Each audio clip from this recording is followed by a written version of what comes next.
Unbelievable. Unbelievable how I take so much time out of my Saturday and there's nobody watching. It is absolutely preposterous. It is preposterous. It is absolutely, positively ridiculous. Well, there's one person watching. Nathan Kirsch. However you pronounce your last name, I'm sorry. How you doing? 3 people watch. Hit the thumbs. Why is there 3 people watching? Well, there's 1 thumbs up. Adam. My boy Adam. How you doing, man? Here's what we're going to do. We are going to share it out. I'm hanging in there, man. I'm hanging in there. We're going to have a good time. DJ, Mike TV, how you doing, brother? We're going to have a good time here.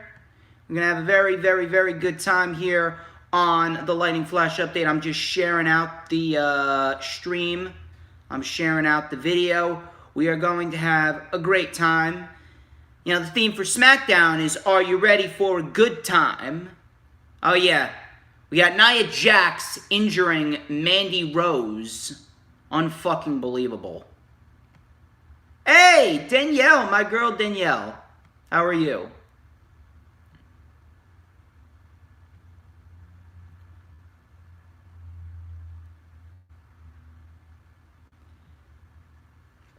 We're just sharing it out.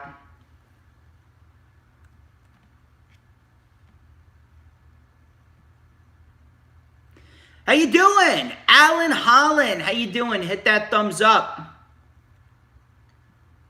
Hit that thumbs up, baby.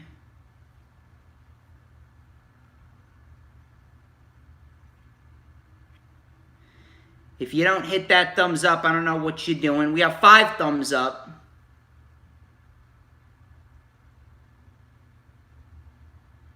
Trust me, we're going to have a great time here. But first things first, I'm still sharing this out.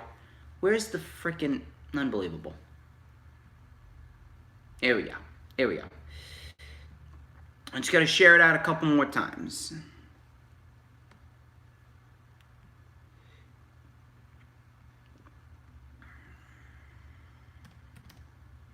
We got a lot to discuss. We're discussing a lot of news, rumors, and reports. Here we go, my man Joseph Conlon of the Big Fight Feel YouTube channel is here. I was waiting for Joseph Conlon to show up, because it ain't a party unless Joseph Conlon shows up. How you doing, man? Welcome. Thank you for spending your Saturday with me. We're going 3 hours, as always. We're going to go 3 hours. We're going to be talking about a lot of professional wrestling. We got 6 weekly shows to dissect. We got a lot of news and rumors to dissect. And judging by the thumbnail, why do I still think that Brock Lesnar is going to return? He's not. I don't think he is. I don't understand why would he.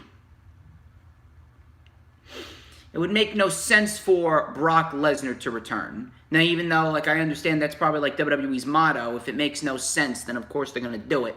But at the end of the day, they haven't really teased anything. You know, yeah, you know. I'm pretty sure everyone's excitement level for Survivor Series is very low. I'm pretty sure everyone's level for Survivor Series is very low. But we're going to talk about a lot of material. We're going to dissect everything that's going down before Survivor Series tomorrow. Just sharing out the stream. Got to make sure that everyone knows. Stopping by. How you doing, Leo? Please hit that thumbs up. It's your boy, Leo. It's your boy, Leo, coming in clutch with the thumbs up. Thank you very much for stopping by to say hi. Brock Lesnar ain't no draw. Brock Lesnar certainly ain't no draw. What else we got here? There we go. I know what to do.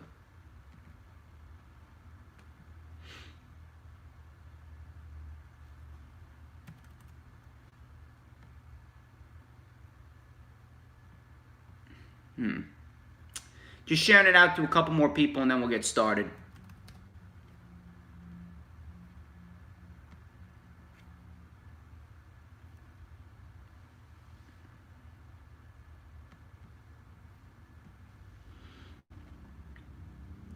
I wasn't surprised, to be quite honest, because they had the opportunity and they took it. They realized that they fucked up. We're gonna be talking about that. We'll be talking about that. Trust me, we'll be talking about that.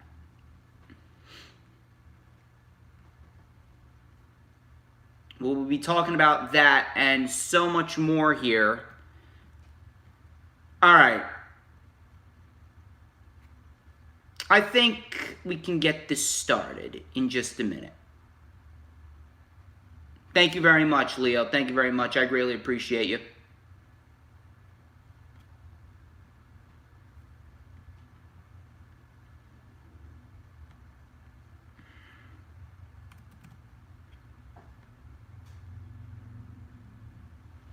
I seen, oh yeah, that stole the week.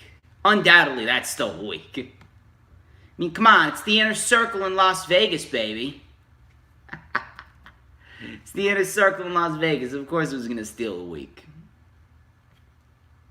Anyway, you ready to get the show started? I think we should get the show started. All right.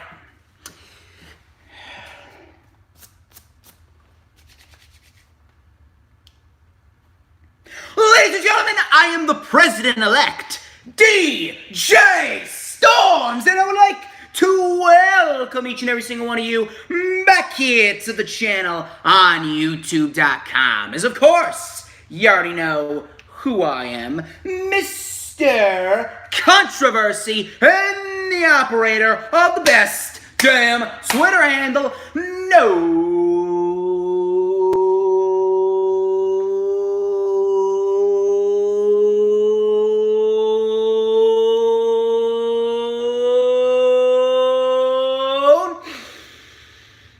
Wait for it. Wait for it.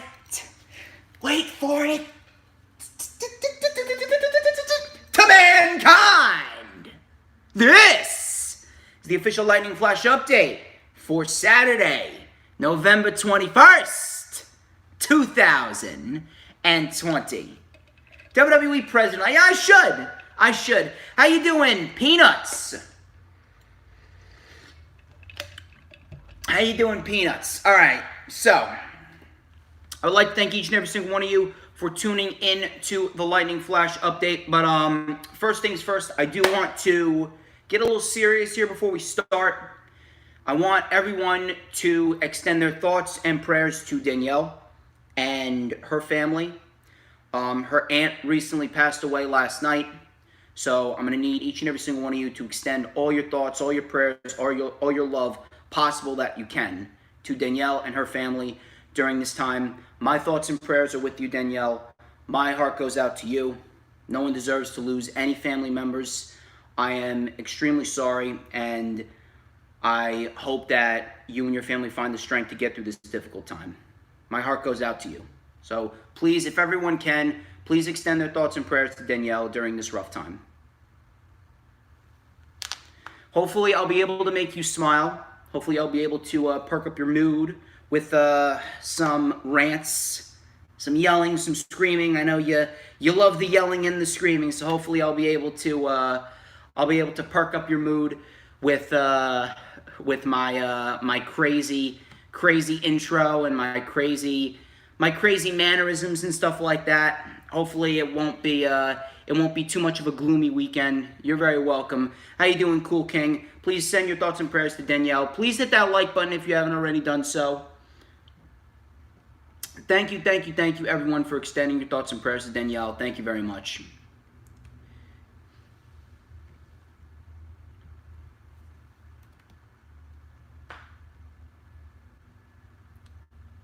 So, we got a lot to talk about. We got a Survivor Series tomorrow. Thanksgiving is, of course, next Thursday. It's literally like 5 days away. November went quick. I'm doing all right, Kevin Fiola. Please hit that thumbs up. Extend your thoughts and prayers to Danielle as well.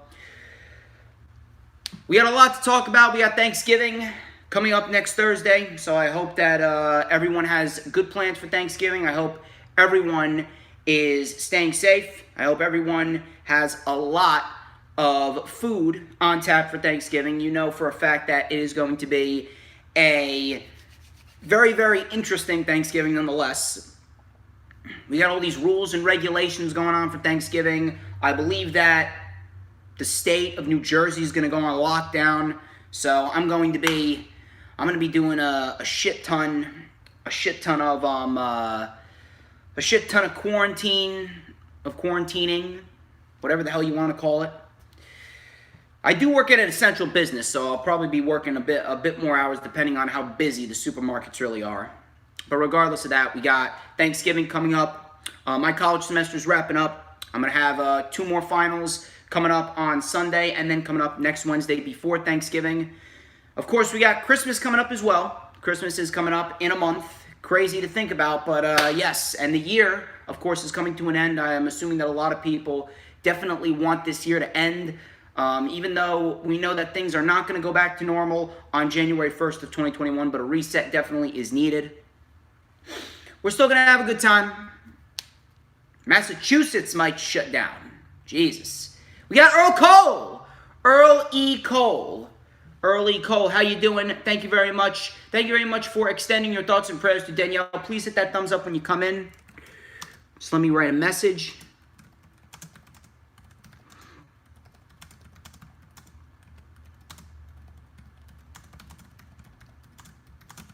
Okay, so before we get into the news, rumors, and reports, we are going to run down the self-brand promotion and advertisements. Nicholas Ryan. Oh yeah, trust me, you're going to want to stick around for this. Please hit that thumbs up. So. First things first, if you guys haven't already done so, follow me on the Twitter sticks. The Twitter sticks. At HistoryMakerDJS, you'll find out why I am the operator of the best damn Twitter known to mankind. I look as slick as ever. Got the new Kenny Omega t-shirt as well on. Of course, follow me on Instagram at TheDJStorms and Periscope at TheDJStorms. Add me on Facebook as well for collaborations and business inquiries. Please send me an email. My email, of course, is StormsTakeOver at gmail.com. Like the official DJ Storms business page, and I may just send you an invite to join the official DJ Storms posse group on Facebook. That is where Mr. Earl Cole is an administrator. So please, please, please, we are on the road to 100 members. We are 5 members away from 100 members. If you want to be one of the lucky individuals that gets us to 100 members, like the official DJ Storms business page, and I'll send you that invite. Of course, I will place all the links in the description after the stream is over. Also, the rundown for Survivor Series with Nicholas Fiore, that's doing fairly well. That's over 20 likes. It's almost at 100 views. So if you guys haven't checked that one out already, please go check that one out. I will place the link in the description after the stream is over as well. Nicholas Fiore did excellent. We had a little bit of technical difficulties, but he did excellent overall. I am very, very proud to have had Nicholas Fiore on the channel. I hope to have him on again. So please, please, please go check out the rundown for Survivor Series if you missed it after the stream is over. And of course, if you guys have not already done so, like the video. I mean, I don't know what you're doing. I really don't know what you're doing because we are 13 minutes into this video. We only have 11 likes. You see, that's a problem when we only have 11 likes. We need to get to 20 likes. We need to get to 30 likes. We need to get to 40 likes because I'm a greedy son of a bitch. Good, yeah, because I just liked it, Danielle. I liked it because I am a generous individual. Exactly. Joseph Conlon knows what's up. You're insane if you don't like the video. So if you're in the chat, you gotta like the video because I'm trying to get into the eyes of many other people. Of course, when you like the video, there we go, we got another like. When you like the video, you gotta keep the chat going. You gotta spark up the conversation. I will be checking the chat after I'm done with the news, rumors, and reports, so please stick around. Hit that like button. David Maniscalco just joined. No dislikes or Danielle's gonna fight you. So please keep the chat alive, and I need you to hit the like button, and when you hit the like button, you gotta keep that chat alive, and I want you to share out this stream on all platforms of social media, whether it be Twitter, whether it be the Instagram, whether it be the Facebook, the Tumblr, the Pinterest. Anywhere you share out your social media, anywhere you share out your streams, I need you to share it out. You got to tell your parents, you got to tell your parents, you got to tell your children, you got to tell your dogs, your cats, your guinea pigs, your ferrets, your chickens, everyone about good old DJ Storms. So please, tell everyone about DJ Storms, because we are going to make this yet another excellent stream. We are going to get to 20 likes. We're going to get to 30 likes, and we are going to make history yet again, because I am the history maker. I don't do Twitter fleets. I have not updated Twitter. Twitter fleets are absolute cancer. So, with that being said, if you haven't already done so, you got to hit that subscribe button. Hit the subscribe button, because I got goals I want to reach, and I want to expand worldwide, not like Titus Worldwide or Titus World Slide, but I want to expand. And of course, when you hit the subscribe button, you got to hit the notifications bell with a huge coup de grace. That way you will know whenever I pop up on YouTube, because whenever I pop up on YouTube, it is the best time to be on YouTube. It's the only time you're going to get to see this glorious sideburn chin strap combination and this beautiful mustache right here.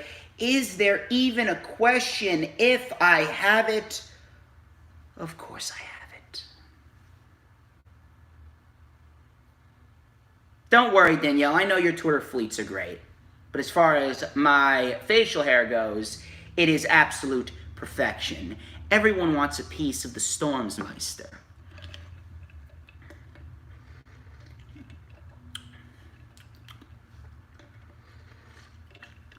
Anyway, enough of the self-brand promotion and the advertisements. We're going to get straight into the matches, because we got a lot of material to dissect. We got a lot of material to talk about.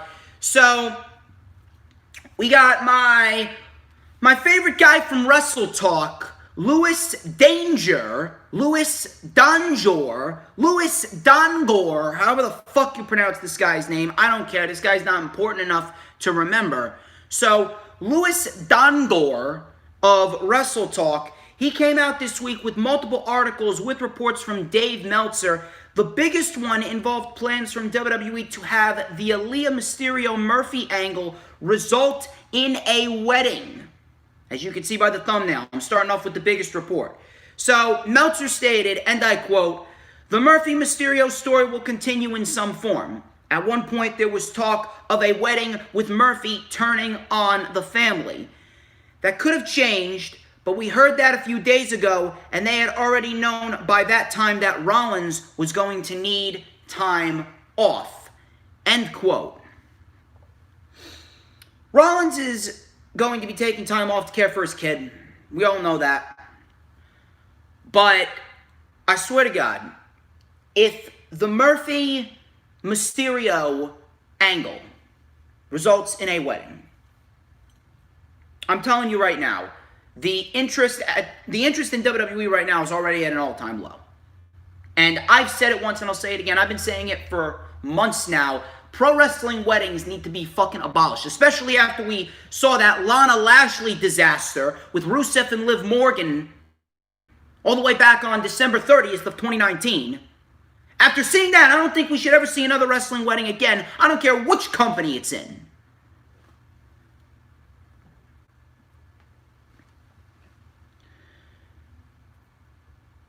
The thing that I am most pissed about is the fact that Vince McMahon thinks that this Jerry Springer material, this General Hospital material, is going to actually generate some views for the WWE. It won't. It didn't generate any views the last time that they did it a year ago with Lana and Lashley. The ratings have been shit for God knows how many months now. You really think that a wedding is going to generate any sort of interest in the WWE product right now? A lot aren't happy with WWE. Yes, you're correct.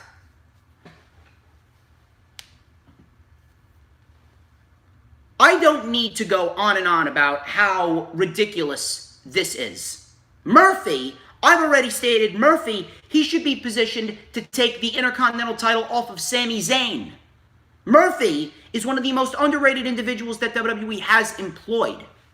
How is it that Murphy, a year and a half ago, was putting on classics, match of the year candidates on 205 Live with Tony Nese and Mustafa Ali and Cedric Alexander, and you can't find jack shit for this guy to do on the main roster? You pair him with Rollins, they have a 42-day reign as the Raw Tag Team Champions, only to drop it to the Street Profits, and then you have Murphy and Rollins go into this 6-7 month long storyline with the Mysterios that realistically should have ended after 4 months. I don't understand what WWE's fetish is. I don't understand what the fuck Vince McMahon's fetish is with soap opera material. Wrestling's not a fucking soap opera. This isn't the 80s. This isn't the 90s anymore. This isn't the Attitude Era. This is 2020. Wrestling should be portrayed as what it really is, a sport. Not this General Hospital fucking material.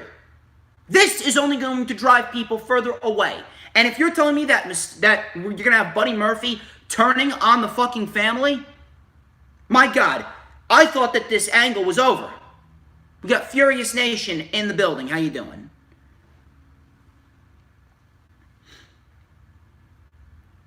I don't even know what else I can say about that. I'm not even going to entertain the idea.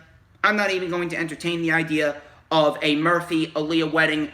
I've already stated Murphy, he should be in the Intercontinental Championship title hunt. He should be the one to take the title off of Sami Zayn. You need mid-card individuals. You need an actual solid mid-card on SmackDown and on Raw at that.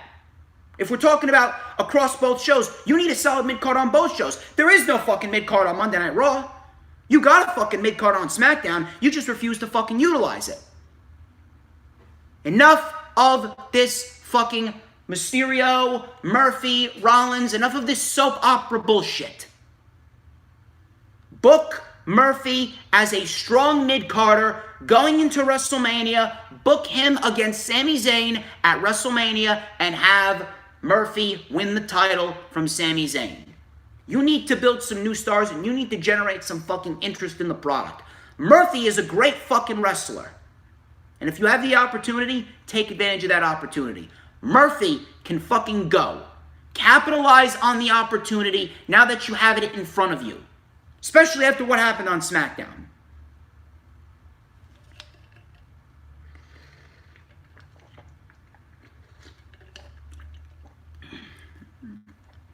How you doing, JJ's Oakwood Adventures? Please hit that thumbs up when you come in. Moving on to another report from Louis Dongor, and this one pissed me off. This one pissed me off. You are going to want to hear me. You're going to want to hear me on this. This one pissed me off. So Louis Dongor came out with another report a couple of days after Zelina Vega's release. For all of you who aren't aware of the story, Zelina Vega was released because she stood up to Vince McMahon about the bullshit new Twitch ban. So Dongor wrote an article, and the article report contained word from Dave Meltzer that Zelina Vega was actually making more money on Twitch than she was working for the WWE. I bullshit you not. I bullshit you not. Listen to this shit. Meltzer stated, and I quote, "So essentially, as everyone knows, the talent was given a time frame to get rid of their Twitch and Cameo accounts.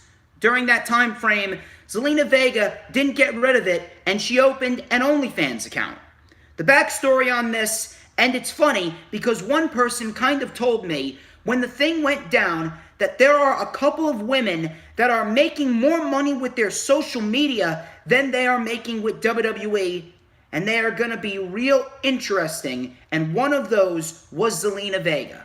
On her Twitch, she's making a lot of money, so it's like, what do you do in that situation? And I think she made her choice, and they had to fire her and then right before it got out that she was fired, she made a tweet about how she supports unionization, which she said before. I mean, it's not like that's the first time she said that, and that did play into some of it, and now. End quote.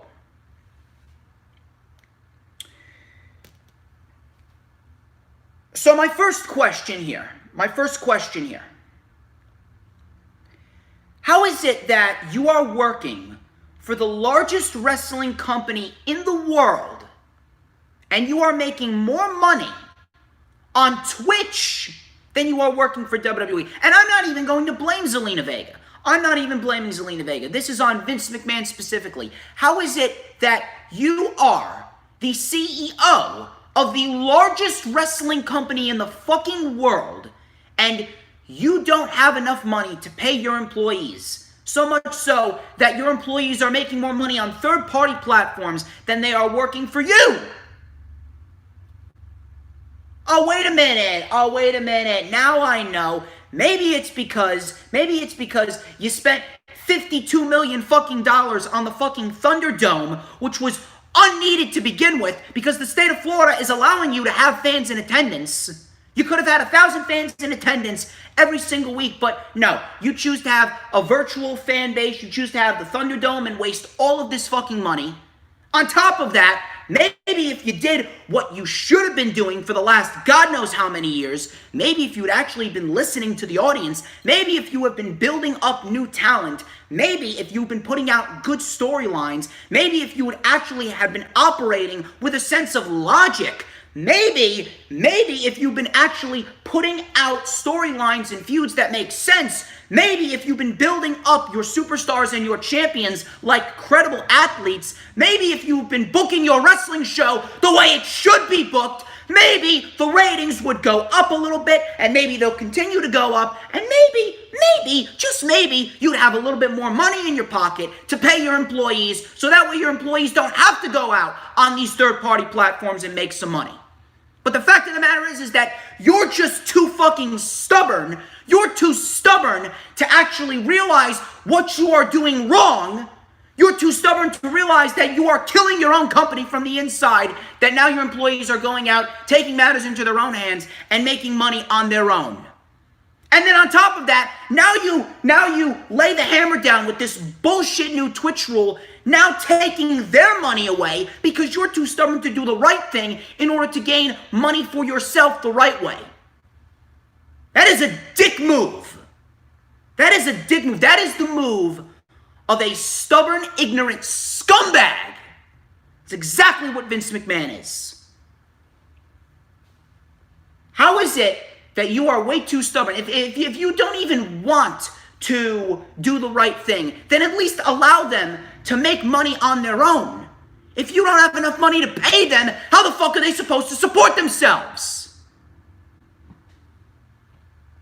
I understand if they're using their real names. I understand if they're using their WWE stage names. But if they're using their real names, why should it be a problem to you? I don't understand. And if anything, this is going to be yet another deciding factor that a lot of wrestlers are going to take into consideration when they're thinking about signing with the WWE.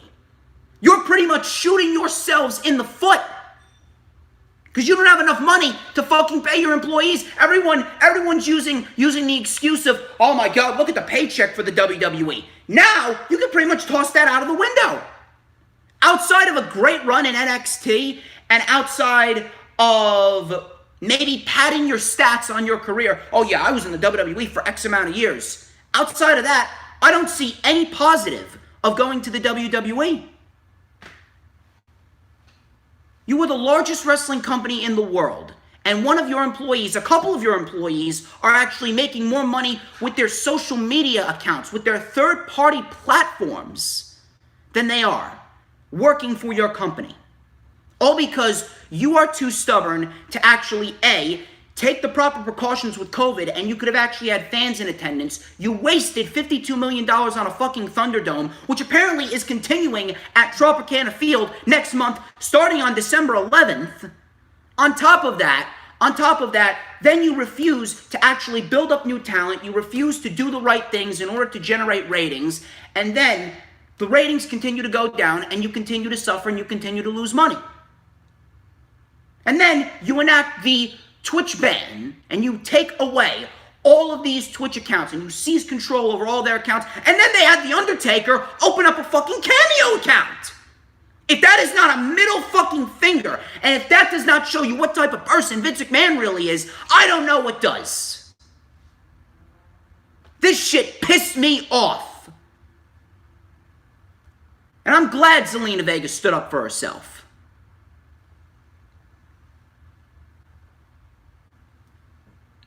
Moving on. This is a Meltzer-heavy news, rumors, and reports section because I got another report from Meltzer. So according to Dave Meltzer, by way of Cage Side Seats, and this is an AEW report. According to Dave Meltzer, by way of Cage Side Seats, Brodie Lee has currently been off of television due to an injury that is speculated to be to his ankle. So if anyone is still going on about, oh my God, Cody never puts anyone over. Cody beat Brodie Lee because he's selfish. And you're being one of those cocksuckers. People, Brodie was injured.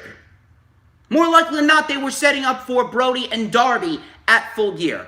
Brodie got injured, so they put the title on Cody to put the title on Darby.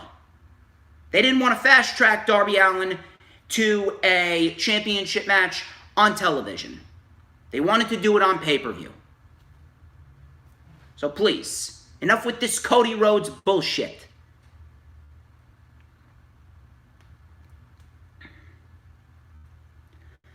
Meltzer also reported something about the Rascals.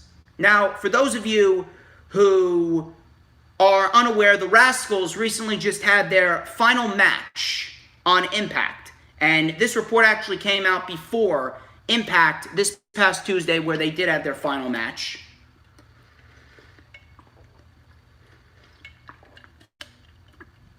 So, Meltzer wrote, and I quote, Desmond Xavier, Zachary Wentz, and Trey Miguel have deals that have just expired and will be finishing up with next week's television show with the match with Rich Swann and Miguel on the TV show this week.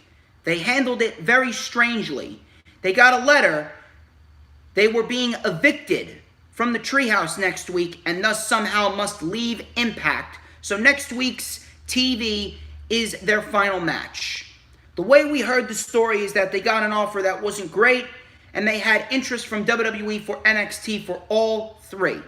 The belief is that they are headed to NXT and will be a part of the loaded next class that looks right now to also include Alex Zane and Benjamin Carter. Miguel has been talked about for NXT, but others close to the situation say that either NXT or AEW is still a possibility. End quote. So, I'm going to check the chat in a minute, but as far as the Rascals go, I've seen what the Rascals can do. They're very, very good in the ring. They're very, very entertaining. I see Ricochet when I look at Trey Miguel. And I do see a lot of potential in Trey Miguel. Now, after a rant like I just went on, I know a lot of people are probably saying, oh, why would they go to NXT because of what's going on? NXT stars are apparently exempt from the Twitch ban. And while NXT is still not the same, it's still NXT. If the Rascals go to AEW, I feel as though they're going to get lost in the shuffle. Because the tag team division is just so deep, to a point where they don't even need the Rascals in the tag team division, if you know what I mean.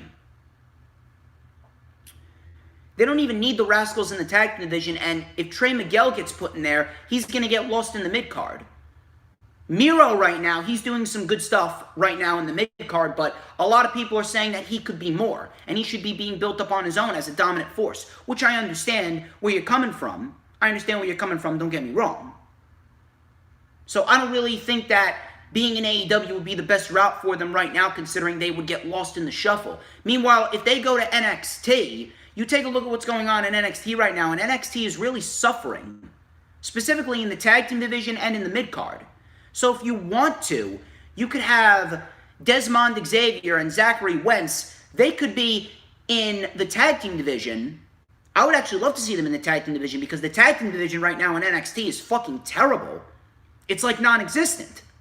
And then Trey Miguel, he can go off and he can compete in the mid-card, fighting guys like Gargano and Priest and Dexter Lumis and Cameron Grimes for the North American Championship. I feel as though NXT would benefit more since there's a lot more open spots in NXT than there is on AEW right now.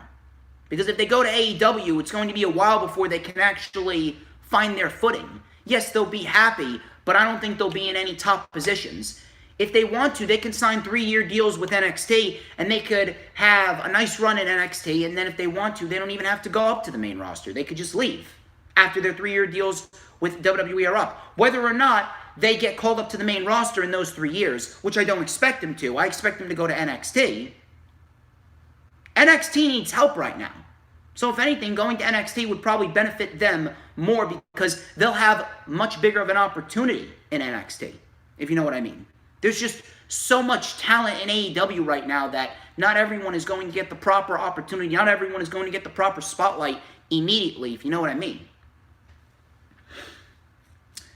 So, moving on from that, my final report, and yes, it was reported by WrestleVotes that the Thunderdome is headed to Tropicana Field. WrestleVotes tweeted out, and I quote, "Newest plan now is to have Thunderdome shows at Tropicana Field in Tampa starting mid-December through Mania season.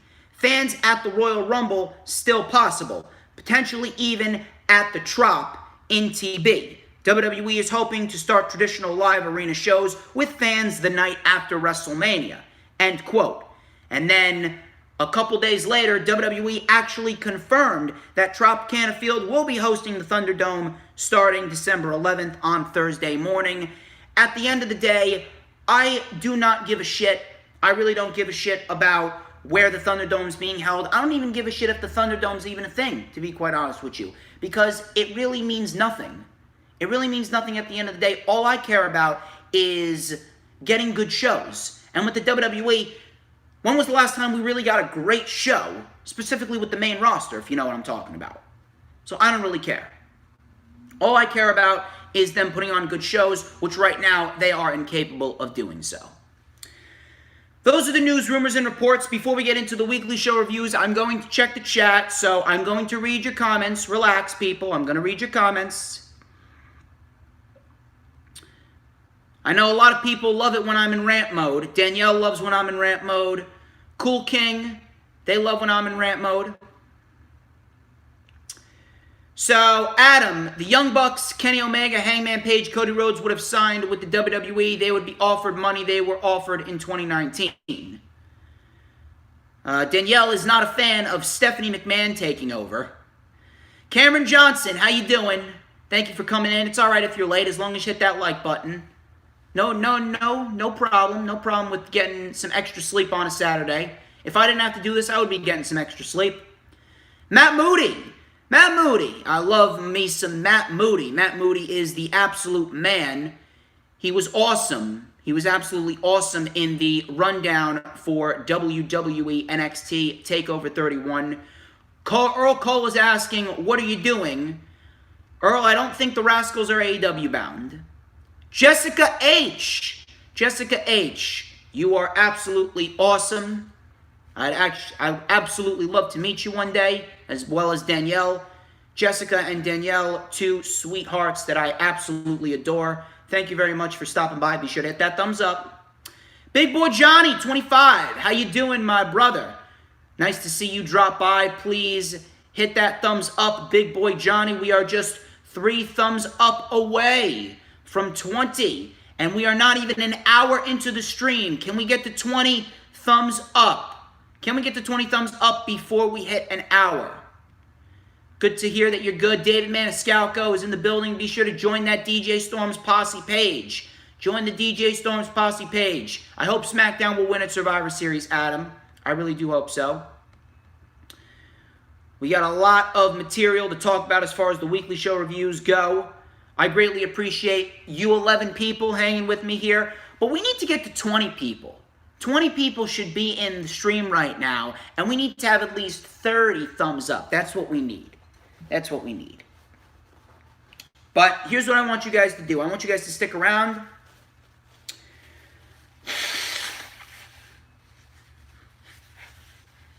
Tell me about it, Adam. Tell me about it. Dude, at this rate, I don't even know. They don't even think that they're killing their product. They don't even know what they want to do. And I'm going to go over everything as far as Monday Night Raw goes. We're going to talk about Monday Night Raw. I will check the chat after Monday Night Raw. So keep it here, you guys. Keep the chat rolling. I'm going to check the chat after Monday Night Raw. So just hang in there.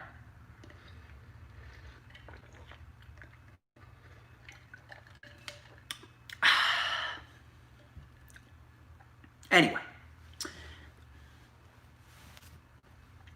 Monday Night Raw. Monday Night Raw. Monday Night Raw. Absolutely fucking terrible. Absolutely fucking terrible. Was Monday Night Raw. I don't think that anyone even gave a single shit. I really don't. Nobody gave a shit about what was going on Monday Night Raw.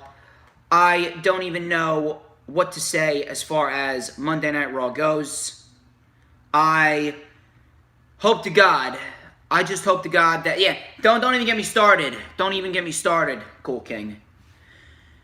I hope to God that the ratings sink below 1.5 million because that is the only way that WWE is going to get the picture that they need to change. So Monday Night Raw kicked off with Drew McIntyre. He welcomed everyone to Raw. Talked about Thanksgiving and what they are thankful for. He tells everyone what he is thankful for. He's thankful for the Thunderdome. He's thankful for the doubters, family, and friends. He says Roman cares about nobody but himself, and he's got his head up his ass.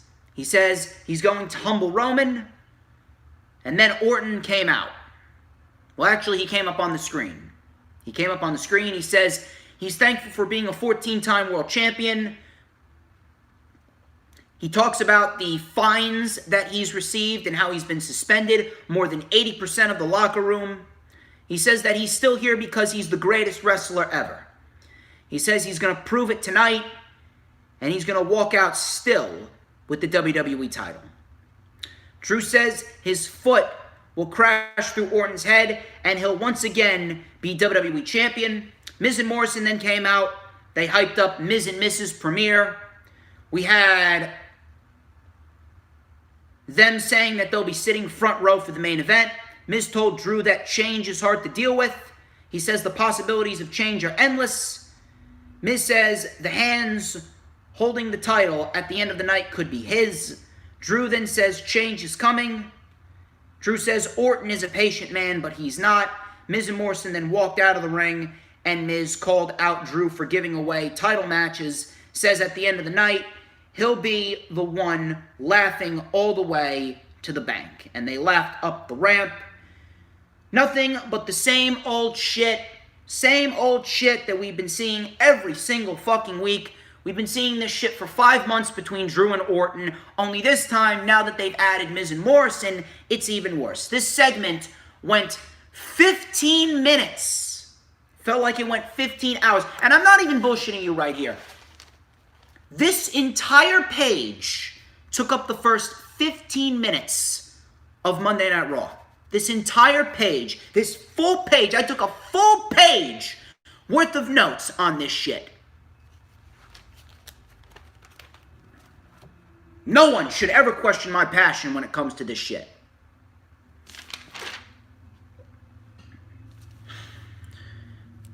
Asuka, Mandy Rose, and Dana Brooke versus Shayna Baszler, Nia Jax, and Lana. Yes, this was an actual 6-women tag team match. I barely took any notes on this match. Asuka backed Shayna into the corner. Lana then tagged in. Lana nearly got the pin on Asuka, which, if she did, I would have absolutely lit this shit on fire. I would have absolutely ripped WWE a new asshole. I mean, I do that every week, but it would have been worse. Asuka locked in the Asuka lock, and Lana tapped.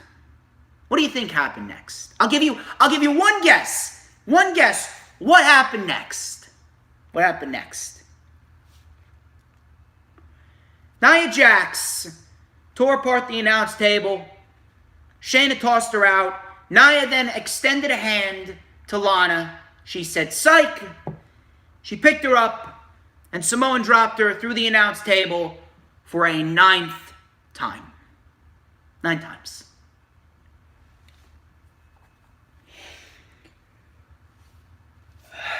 What do I say? What do I say? Honest, what do you want me to say? What do you want me to say? I'm telling you, I am just waiting. I am just waiting. I'm waiting till WrestleMania. You may as well just book Lana and Nia Jax in a fucking announce table match. I am waiting till WrestleMania. We're going to have a 25-minute compilation of Lana going through table after table. And yes, tomorrow we're going to get 10 tables. Tomorrow we're going to get the 10th table. Unfucking believable. It is comical. It's fucking comical. Mandy Rose was actually injured in this match, quote unquote injured. Shayna Baszler stomped on her arm.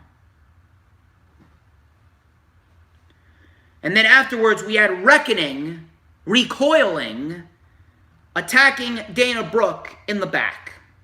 And Dana Brooke was taken out of the Survivor Series match. Take your time, Danielle. We had the Firefly Fun House with Wyatt and Bliss. They welcomed everyone. Wyatt said that The Miz is mean and downright rude.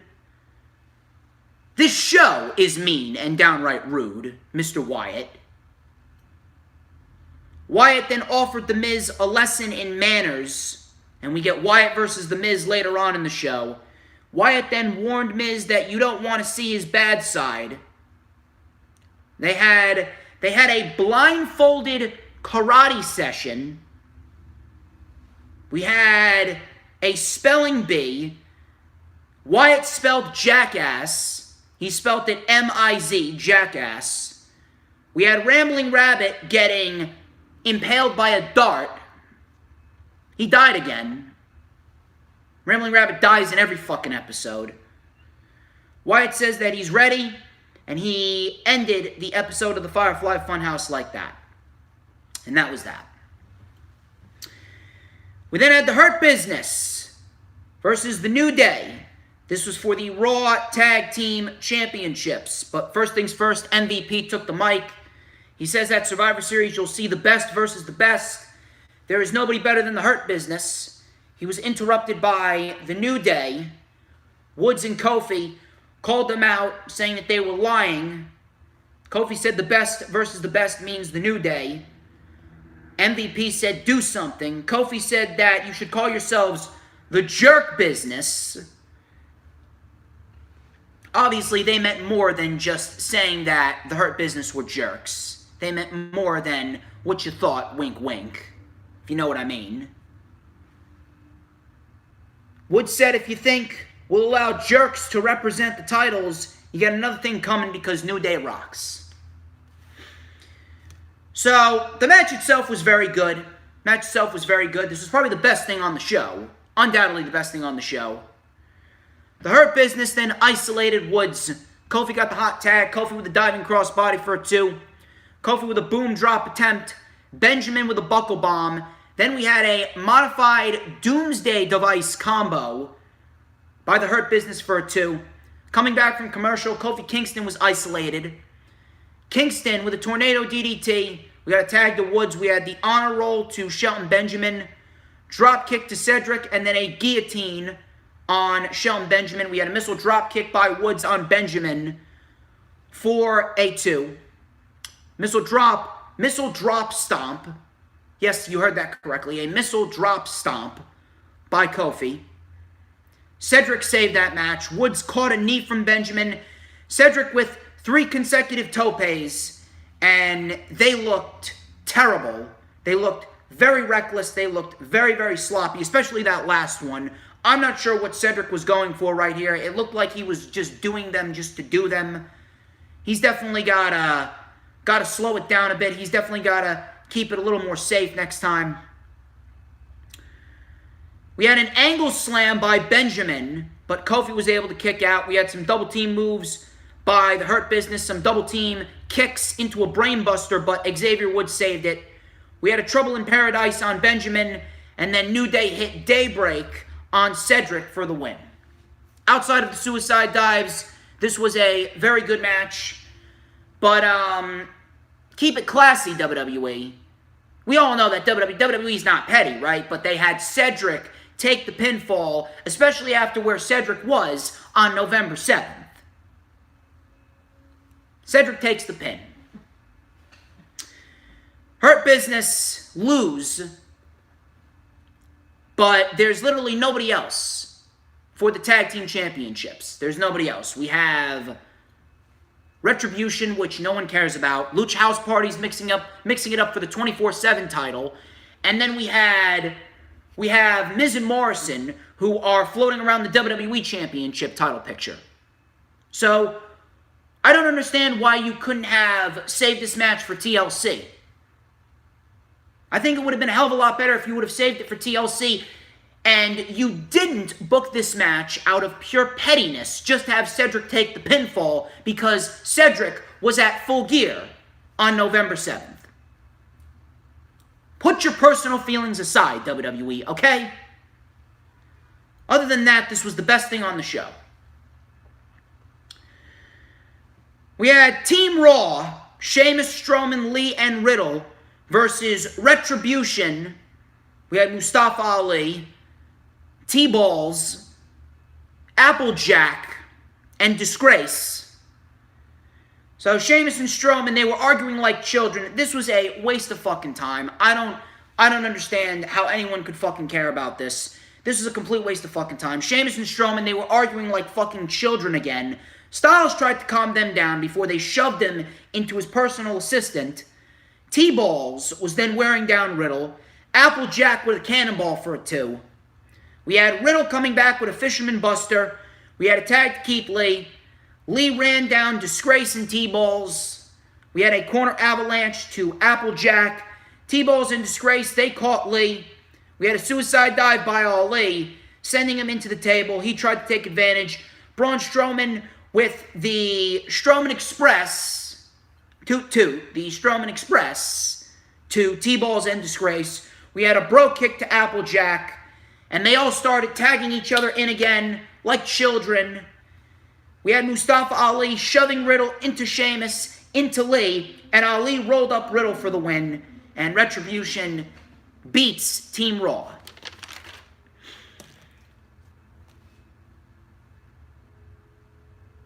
I don't understand what the point of this was, and whether or not Retribution coming out victorious was the right outcome, it doesn't matter in the end. Retribution's already dead.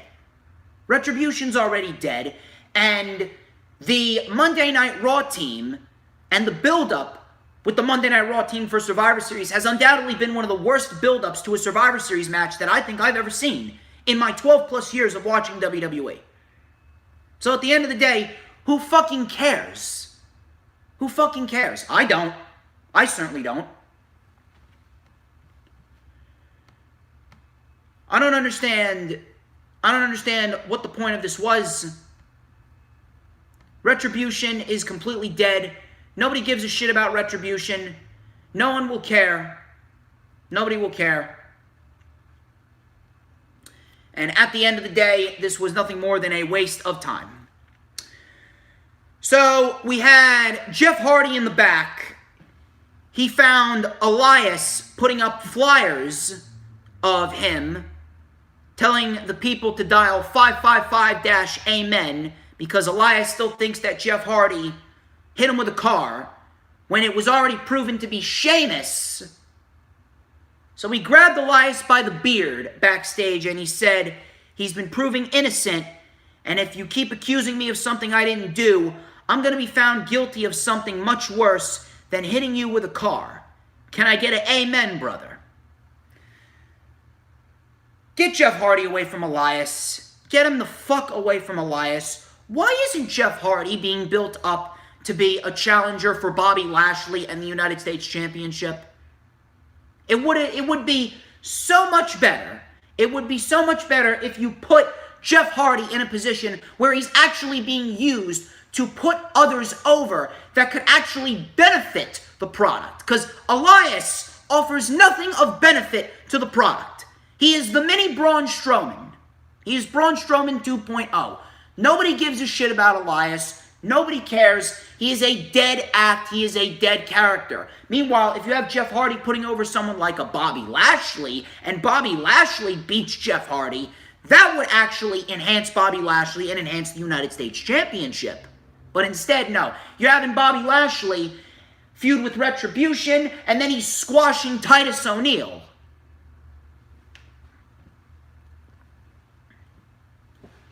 The Miz versus Bray Wyatt.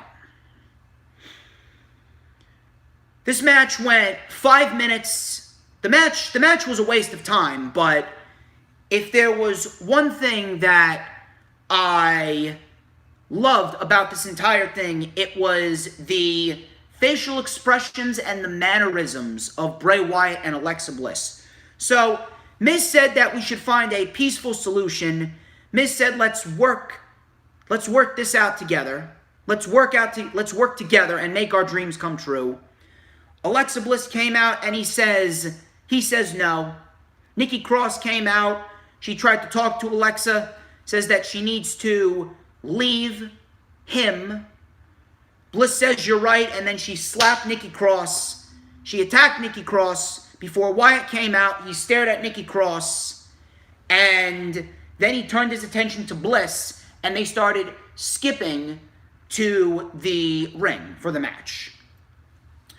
So now you're starting to pick up the Nikki Cross Alexa Bliss angle, when that should have been the angle from the beginning, and you should have been building towards a mixed tag team match with Alexa Bliss, Nikki Cross, Bray Wyatt, and Killian Dane. Good job there, WWE. So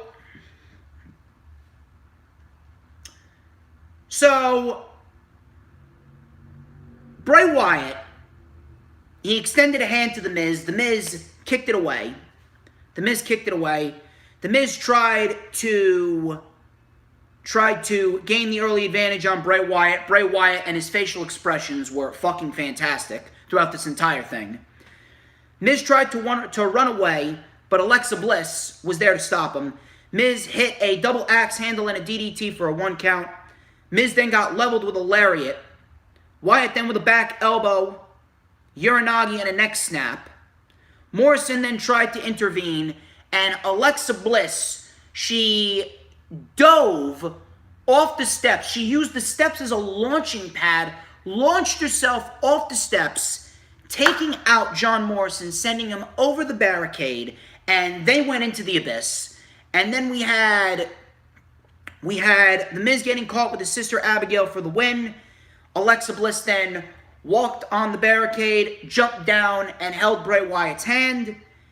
And then the lights went on and off, and on the screen came up The Fiend before the lights went out again, and that was that.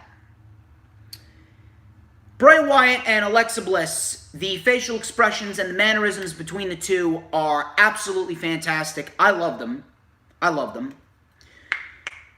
The Miz, in the words of Nick Fiore from Furious Nation, The Miz has been treated like a complete fucking scrub since he's won the Money in the Bank briefcase, and no one is going to take The Miz seriously. Nobody. Adam Pearce was interviewed, and he said that neither Rose nor Dana Brooke will compete at Survivor Series, and he replaced them with Lacey Evans and Peyton Royce. So the Raw Women's Survivor Series team just got worse. Garza was in the back. He was talking about roses. He compared women to roses, and he says that he's the thorn. Will your man protect you inflict pain to protect your beauty, I will. This rose is for you. Yeah. Good stuff for Garza, right? Good stuff for Garza. A year ago, he was facing Lio Rush for the Cruiserweight Championship, and in the back, he's cutting promos on nobody, giving roses away when he's married.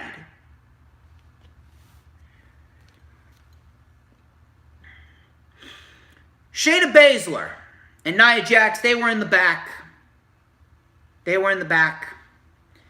And we had Lacey Evans and Peyton Royce coming up saying that they had a little back and forth, saying that we want to talk strategy. No? Okay, never mind.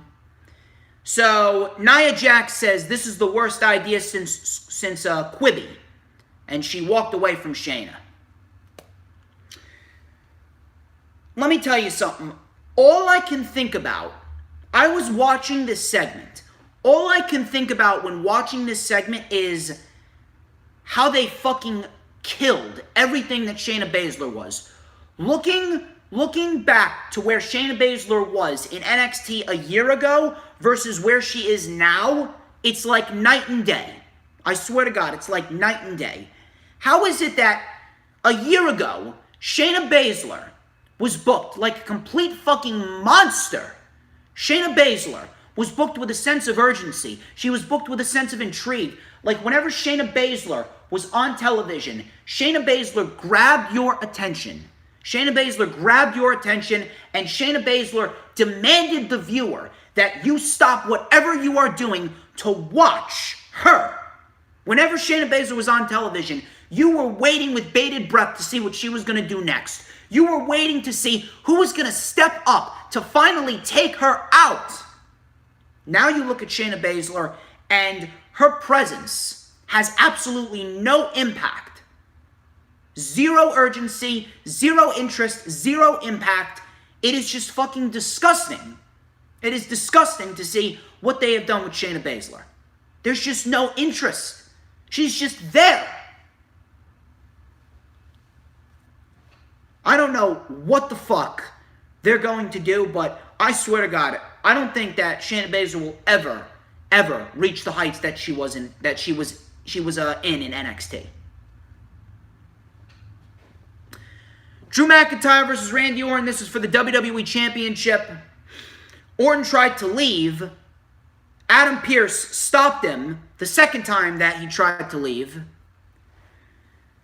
So Adam Pearce came out and he made the match. No countouts, no disqualifications. There must be a winner. Coming back from commercial, Randy Orton brought out a chair. He used it against Drew. Orton hit Drew with the steel steps. Orton with a back suplex to Drew on the announce table. He says that the title is his. He had a second back suplex. Drew then turned around the third attempt.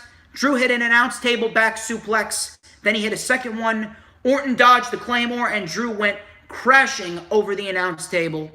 Coming back from commercial, Orton set up a folding table. Drew McIntyre mounted a comeback with a few belly-to-belly throws.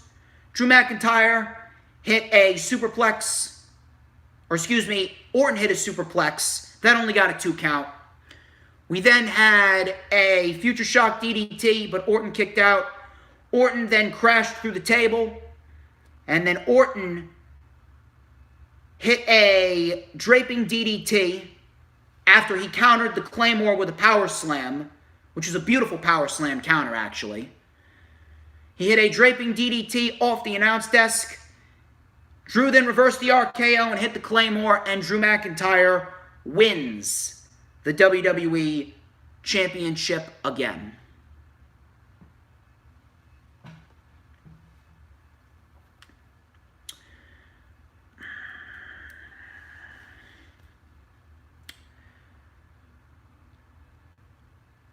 I don't understand.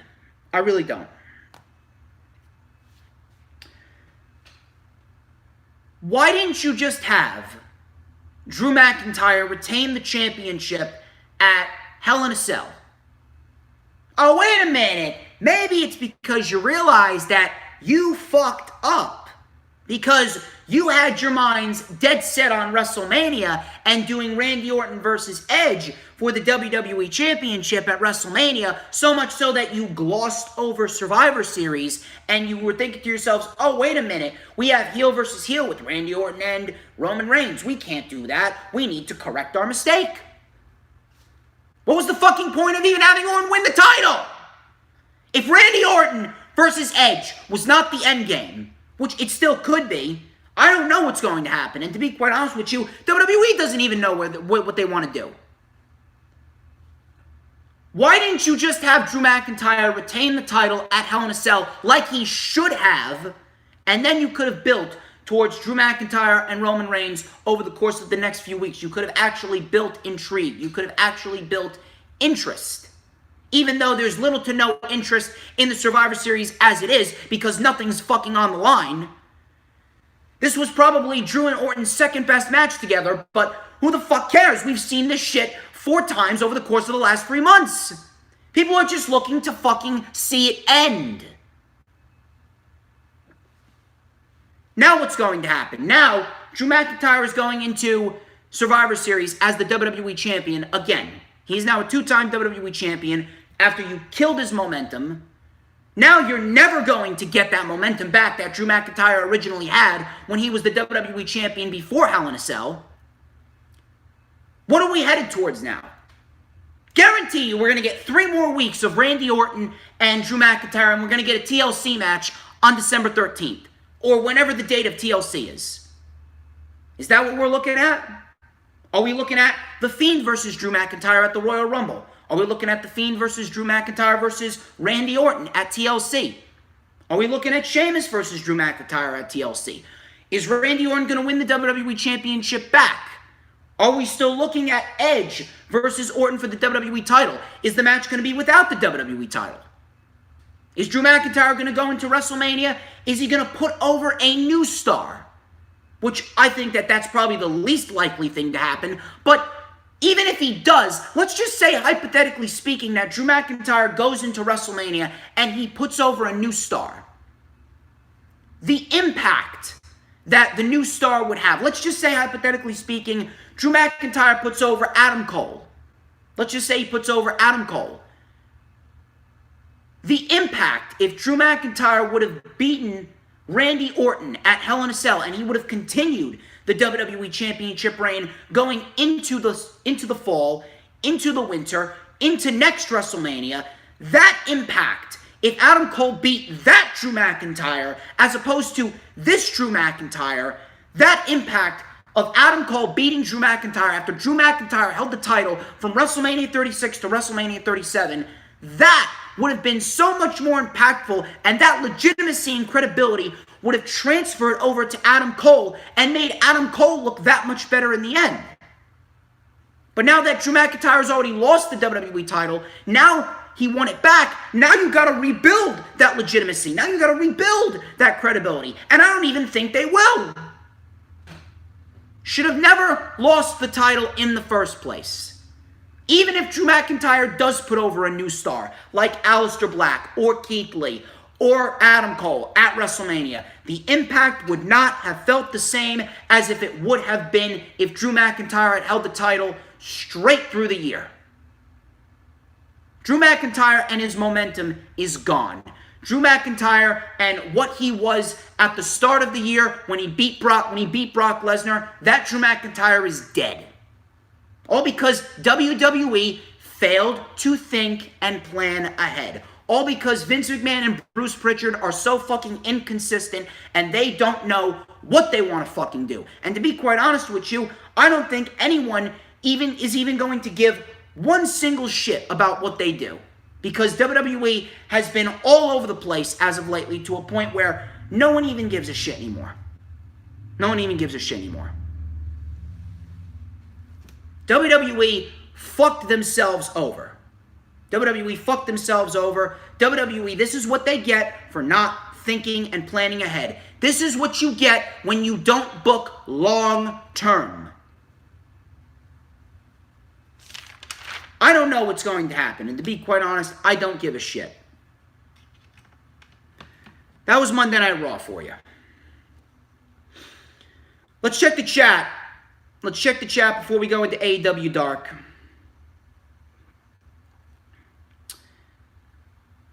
So, Cool King is laughing because Lana went through a table again. Earl Cole said he loved the Raw Tag Team title match. I did too, minus the botches. Don't worry, Danielle, you just caught that rant. You just caught that rant. Everything's good. You just caught that rant.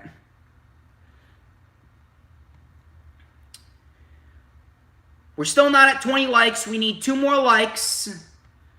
We just need 2 more likes. Can you get me to 2 more likes? Share it out on all platforms of social media.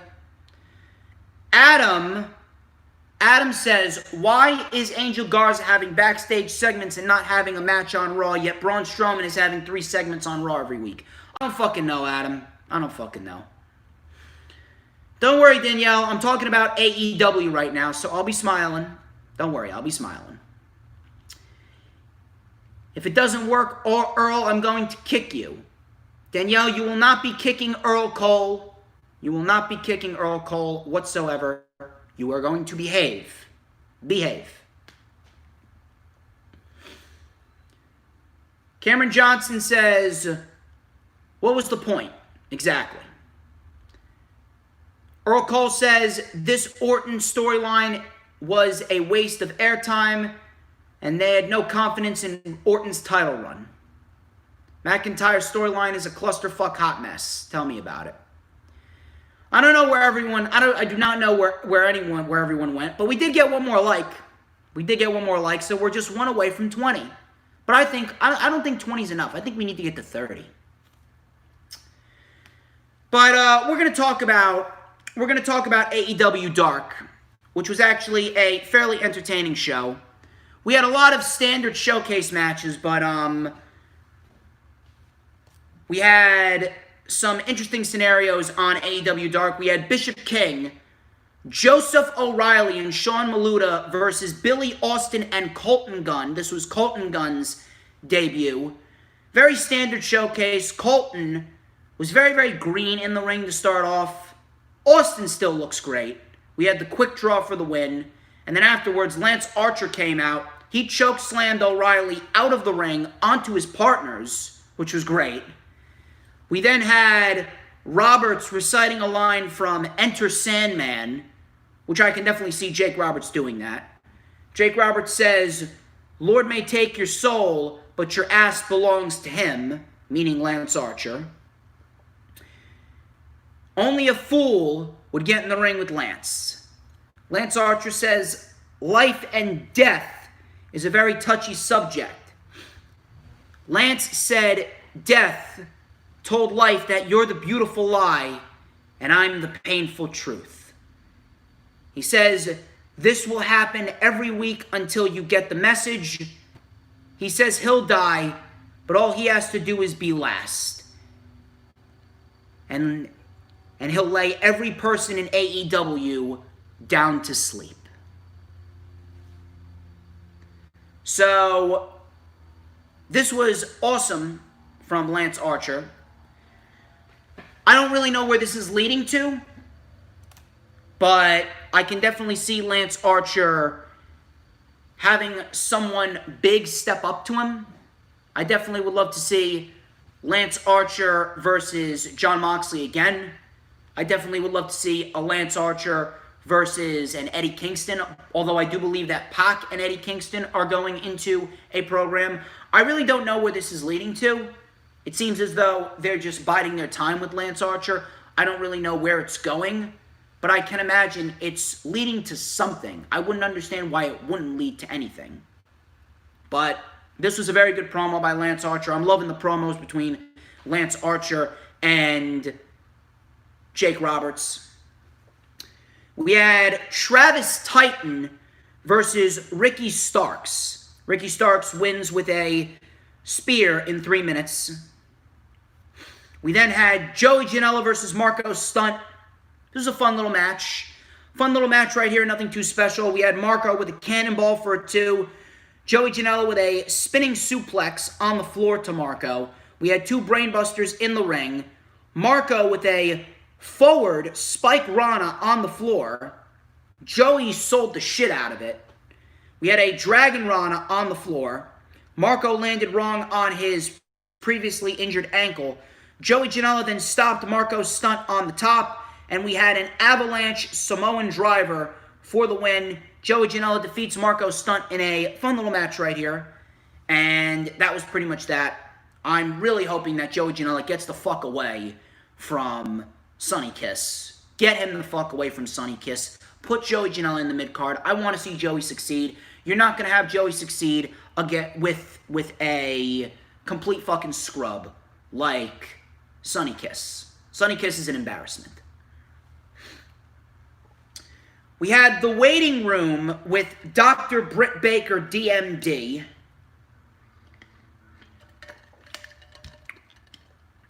She hyped up the AEW Games announcement. She ran down Eddie Kingston for failing to win the world title. She ran down the Bucks for banning Tully Blanchard from ringside. She ran down Cody for losing the TNT title. She then introduced the Hybrid 2 as guests. And Helico says they'll make a statement. He says the Bucks turned the tag team division into their friendship bias vanity act.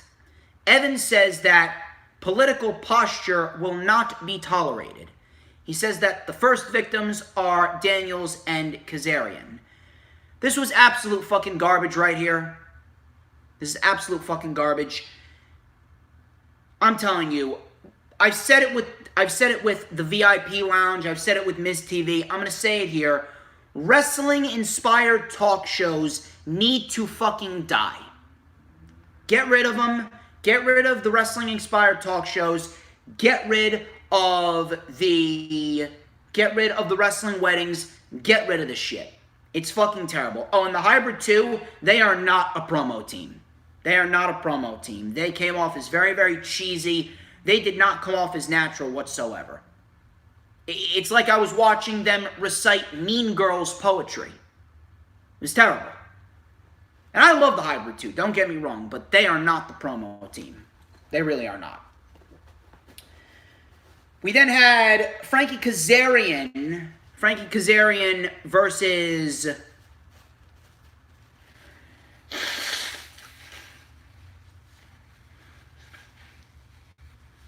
No, it's not a bit controversial. I hate Sonny Kiss because his gimmick is way too much and he's not a good wrestler. We had Frankie Kazarian versus Griff Garrison. This is a very standard showcase for Frankie Kazarian. We had a reverse DDT for the win. That was pretty much that. We had Reign Victoria versus Penelope Ford. Ford looked decent here. We had Victoria out of position a lot, actually. Victoria, I'm not sure what she was doing, but she was out of position multiple times in this match. She did not make Ford look very good.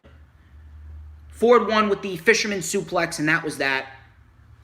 We had Brandon Cutler versus Ryzen. Ryzen got some decent offense here, but Cutler ultimately won here with the TPK. We had Tesha Price versus Layla Hirsch. Layla Hirsch, I'm loving what Layla Hirsch is doing. Layla Hirsch is actually doing some really good work. Layla Hirsch was hitting hard. We had some vicious German suplex combinations. We had a moonsault into an armbar tap out. That looked very good. Layla Hirsch gets the win here. I'm definitely looking forward to seeing what Layla Hirsch does in the future. I'm loving what Layla Hirsch is doing. We had TNT versus Jurassic Express. Terrence and Terrell with some double team moves. They isolated Jungle Boy. We had some decent moves here from TNT. We had two clotheslines by Jungle Boy before Luchasaurus got the hot tag. We had some swift kicks back and forth. Double clothesline by Luchasaurus. We had a tag to Jungle Boy. TNT with a powerbomb combination for a 2. Luchasaurus then came in with a choke slam. And then we had an STF by Jungle Boy for the tap out win. This was actually a fairly decent match, and I actually don't mind TNT. I think that they have a decent look, and I think that they could very well be something in time. They're a little too green now. They're way too green as we speak, but I do believe that if they want to, they could definitely be something in due time. But Jurassic Express gets the win, as they should, and Jurassic Express, they are going to be the next in line for the tag team titles. I guarantee you what they're looking for is they're looking for Jurassic Express versus the Young Bucks for the AEW World Tag Team titles, probably by Revolution. I don't think the Young Bucks are going to hold those titles very long. D3 and Angel Fashion versus my new favorite tag team. My new favorite tag team, the Acclaimed. The Acclaimed. Max Caster is fucking fantastic. So, Max Caster, he rapped. He rapped again, and I'm fucking loving what Max Caster's doing. So, Max Caster said, "The Acclaimed bringing pain with a slap to your neck. We be whooping your ass and be cashing a check. You're in jeopardy. Every model chick wanna get with me. Every model agency wanna book Anthony. You couldn't get booked for a portrait of your family. Sorry guys, this the way it had to be. D3, you looking just goofy. Why you named after a Mighty Ducks movie? And Angel, we already caught you slipping. Beat you so bad, leave your eyeliner dripping. Everything you plan to be, we are the Acclaimed. If you really think you beaten us, y'all are insane." And that was that. The Acclaimed, absolutely fucking amazing. Absolutely fucking amazing. I am loving what Max Caster and Anthony Bowens are doing. Great stuff right here. And this was some awesome stuff from Anthony Bowens and Max Caster. A lot of great double team moves. We had a satellite DDT on Caster by D3 before we had a fisherman brainbuster and a diving elbow on Angel Fashion. We then had the drop kick into a reverse angle slam combo. They called it critically acclaimed, and the Acclaimed get the win. We then had Alex Gracia versus Elias. Gracia actually looked fairly decent here. She was moving a little more fluidly, if you know what I mean. But Elias eventually got the win here with the parallel snapmare into the kick. We then had Thunder Rosa versus Lindsay Snow. We had the Thunder Driver for the win. Nothing special here. Big Swole took on Kylan King. They were going hard at each other in the beginning. Kylan King sent Swole into the post. We had a low drop kick, headbutt, and a wheelbarrow flatliner by Swole. We then had the Cloverleaf for the tap-out win, and that was that. Darby Allin then came out. And he dared Ricky Starks to step into the ring with him before Brian Cage came out. But then Cody came out with a chair, and they kept Team Taz at bay. Obviously, that was leading into their tag team match with Team Taz on Dynamite the following night. We then had Darby Allin and Cody standing tall. That was that. Jack Evans took on Christopher Daniels in the main event. Decent match here. This is probably the best match of the night. Evans kept Daniels down. Daniels then came back with a Blue Thunder Bomb and a Tilt-A-Whirl backbreaker for a 2. We had a twisting corkscrew moonsault by Evans for a 2. We had a double clothesline. Both men were down. We had some back and forth counters. We had a Koji clutch. But Kazarian took out Angelico. Koji clutch was locked in. Evans broke out of it. Evans then with a bridging backslide, and Evans gets the win over none other than Christopher Daniels, and that was pretty much AEW Dark. They really need to chill with the matches. Get rid of the waiting room with Dr. Britt Baker. We don't fucking need that. And please,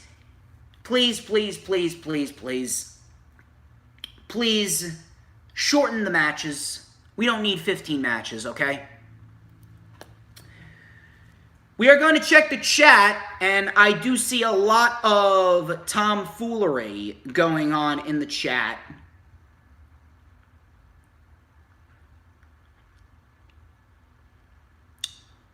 So, apparently, Jessica wants me to shave. I am not shaving. Don't worry. And no, Jessica, I don't drink liquor. I need liquor talking about WWE. No, I don't. No, I don't. I'm the president. Just making that clear. I'm the president of the community. I'm the president of the IWC. Call me President Storms. I am not shaving. Jessica, you'll have to deal with this facial hair. Come on. What you gonna do? Deal with this facial hair, sweetheart. See, that's the smile. That's the smile. I know Danielle likes the smile. Earl Cole's my vice president. And Earl Cole loves the Acclaimed. I had a feeling Earl Cole loves the Acclaimed. Anyway, we're going to get into AEW Dynamite, which was a very good show. We had a lot of great wrestling on the show. What you going to do, Jess? Come on. Soak it all in. Soak it all in, Jess. We all know that you love the sideburn shin strap combo. Hang on one second. You know. You know.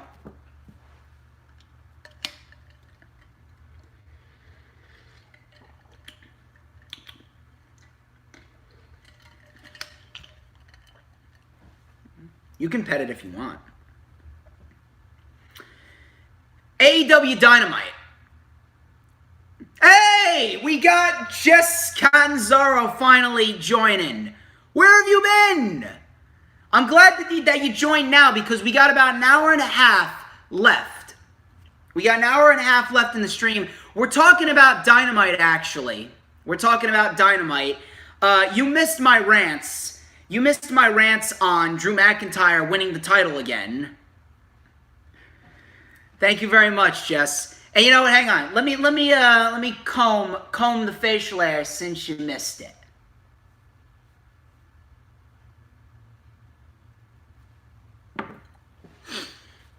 You best still be sending these streams to Casey. To Jessica. Yeah, we got another Jessica in here as well.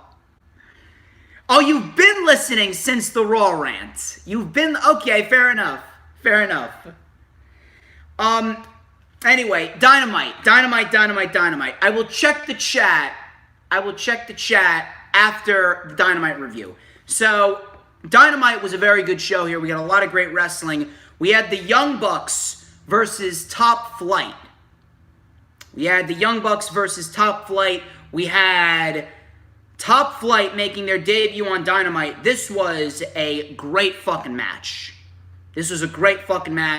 And you could not have asked for a better debut. Top Flight, they are definitely going to be something. They're 19-21. Darius and Dante Martin. Great stuff right here from Top Flight. We had some swift double team moves and counters to start the match. Top Flight was in control early. Young Bucks took over control with a double stomp on Dante and a backstabber on Darius. Top Flight then regained control with a beautiful Spanish fly by Darius for a 2. We had a big tope suicida by Darius and a tope con hero on the Young Bucks by Dante Martin. We had a Dragon Rana off the top by Dante for a 2. Matt then came back with a spear. We had a punt kick by Nick. Sliced bread powerbomb combination, but Darius saved the match. We then eventually got the BTE trigger for the win, and the Young Bucks defeat Top Flight in a great opening match. Afterwards, the Hybrid 2 then attacked Top Flight, and I do believe that the Hybrid 2 are going to be going into a program with the Young Bucks, considering what's going on with the Hybrid 2 and how they wanna break through, and they don't want any more of this political posture and the friendship vanity act. So I do believe that the Hybrid 2 will probably get a match against the Young Bucks for the tag team titles. I definitely wouldn't mind that. We'll see what happens. The Inner Circle. The Inner Circle slayed Vegas. This was fucking awesome. This was awesome, awesome, awesome stuff right here. This was everything that it needed to be. We had the Inner Circle in the casino. They were playing blackjack. MJF actually stole Sammy Guevara's cards. We had MJF and Jericho arguing over alcohol, and they ended up drinking, quote-unquote, Everclear. Hager and Wardlow, they kept staring at each other. We then had Sammy getting drunk, saying that he hates MJF. And we then had Hager and Wardlow, they started beating the shit out of each random dude that would walk by them. So, like, one random dude would walk by Wardlow, he would punch him. One random dude would walk by Hager, he would punch him. And then it said, to be continued. This was fucking amazing. And it was not over. We still had part 2.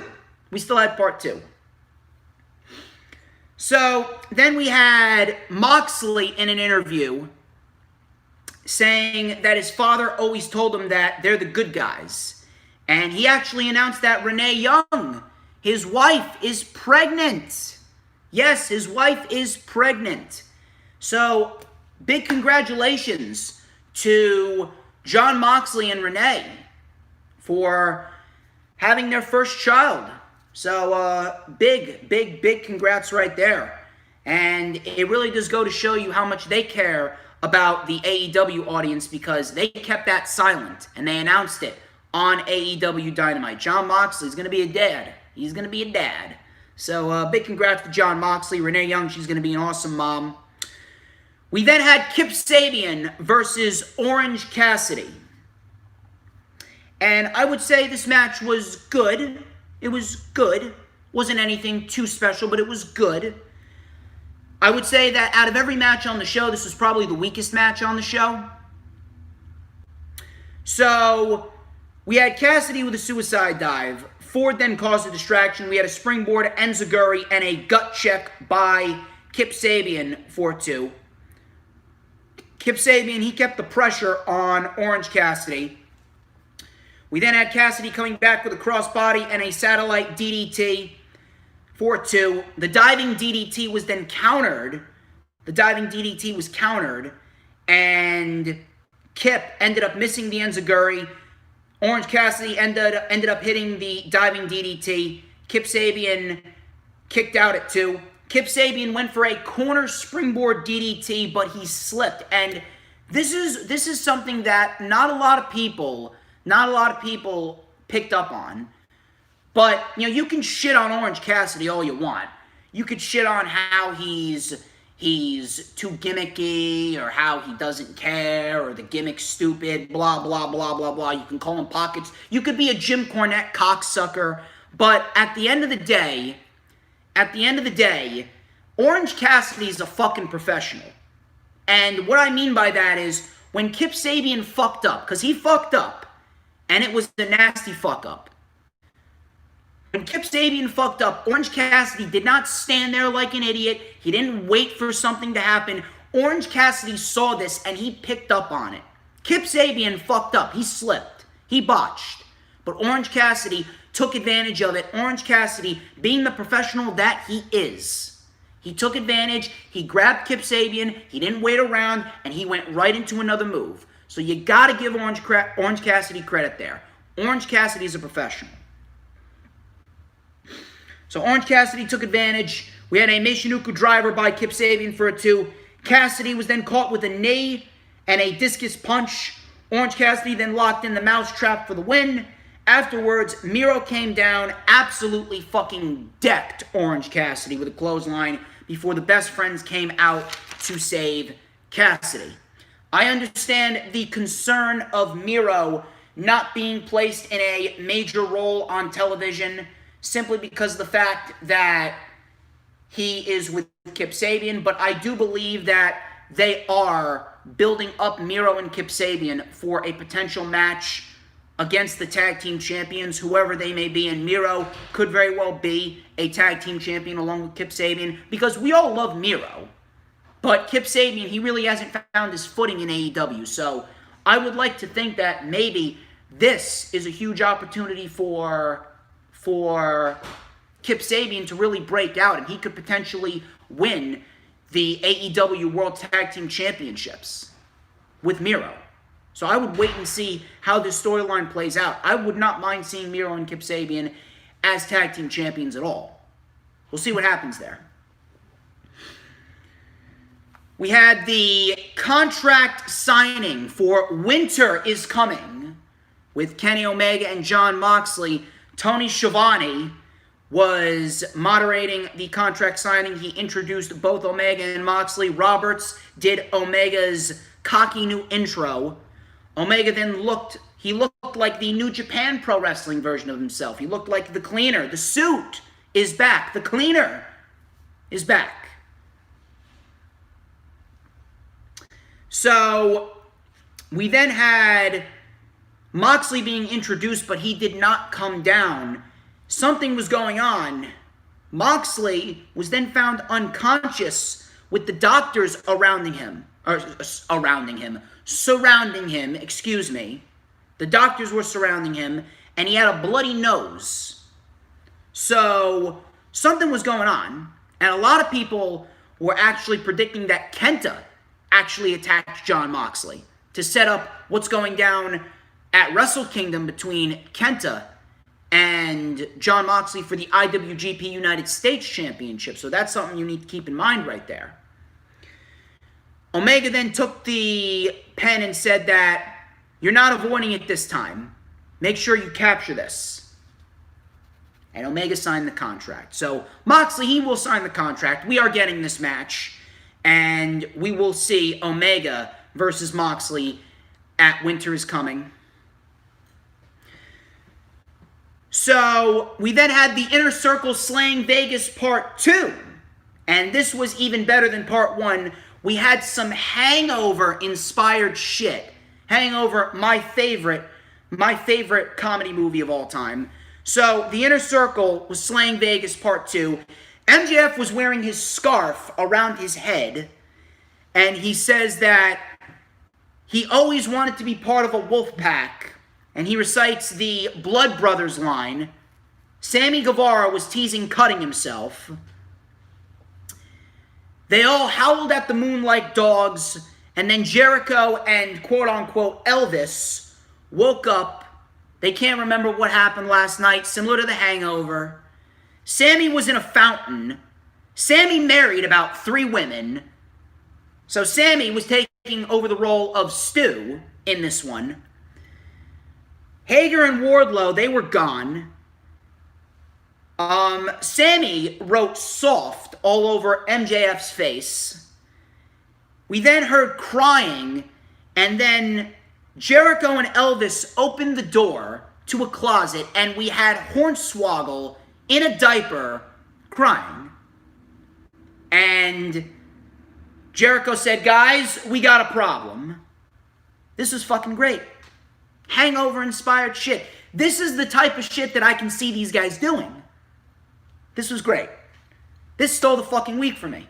And to be quite honest with you, I could literally, I would watch this for the entire 2 hours of fucking Dynamite. If we got this, the Inner Circle slaying Vegas, for 2 fucking hours, I would not utter one single complaint. You would not hear one single complaint out of me of the Inner Circle having 2 full hours of Dynamite. I don't give a shit. I would have loved to see this for 2 full hours of Dynamite. It's great. Fucking great. So next week, we got Jericho and Hager versus SCU. That should be great. We then had Pac. Pac versus The Blade. Pac versus The Blade. And Pac has not missed a single step. We already know that Pac's great, but The Blade can certainly fucking go. The Blade can certainly fucking go. The Blade's very underrated. So Pac went right on the attack. We had a beautiful shotgun drop kick. Blade took advantage. Pac came back with a punt kick. Blade with a doctor bomb for a 2. Looked great. Butcher got super kicked by Pac. Pac then dropped the Blade with a black arrow and a brutalizer for the tap out win. A Very, very, very good match right here between Pac and the Blade. Pac then took the microphone before he was dropped by the Butcher. Kingston then walked down from commentary, and he says, "You think you know what it takes to be a real man?" Rey Fenix then came out. He was trying to help Pac. He was overpowered. Penta El Cero Miedo then came out with a chair, and he saved his brother and Pac, and Death Triangle was reunited. And I'm very, very, very pleased to see Death Triangle reunited. I absolutely love Death Triangle. Layered Parallel Syndrome, how you doing? How you doing? Please hit that like button if you haven't already done so. We had Jade Cargill in the back stomping Brandy's arm into a chair. I don't really know where this is going, but I really do hope that Shaq is not coming to All Elite Wrestling. I don't think I could handle fucking Shaq in a program with fucking Cody Rhodes. So, no thank you. No thank you on the Shaq invite. We had Thunder Rosa versus Serena Deeb. This was for the NWA Women's World Championship, and this was undoubtedly the match of the night. Thunder Rosa and Serena Deeb stole the fucking show here. This was a great fucking women's match right here. Rosa and Deeb started off very technical. Deeb then took over control. She started wearing down Rosa. Rosa came back with a jumping corner clothesline, double knees, and a hesitation drop kick, which looked fucking brutal. I love Thunder Rosa's hesitation drop kick. We had Deeb with a hangman's neckbreaker on the ropes and a spear to Rosa on the apron. That only got a 2 count. Rosa with a brutal German suplex. Rosa's German suplex are fucking nasty. I would not want to be on the receiving end of those. We had Deeb rolling to the outside after a missile drop kick. We then had Rebel distracting the referee, not Reba, Rebel. And we had Britt Baker taking out Thunder Rosa with a swinging fisherman's neckbreaker on the ramp. Then we had a modified Rings of Saturn by Serena Deeb. Rosa was able to get out of it. Deeb and Rosa then traded strikes back and forth. We had a backpack facebuster on Serena Deeb for a close 2 count.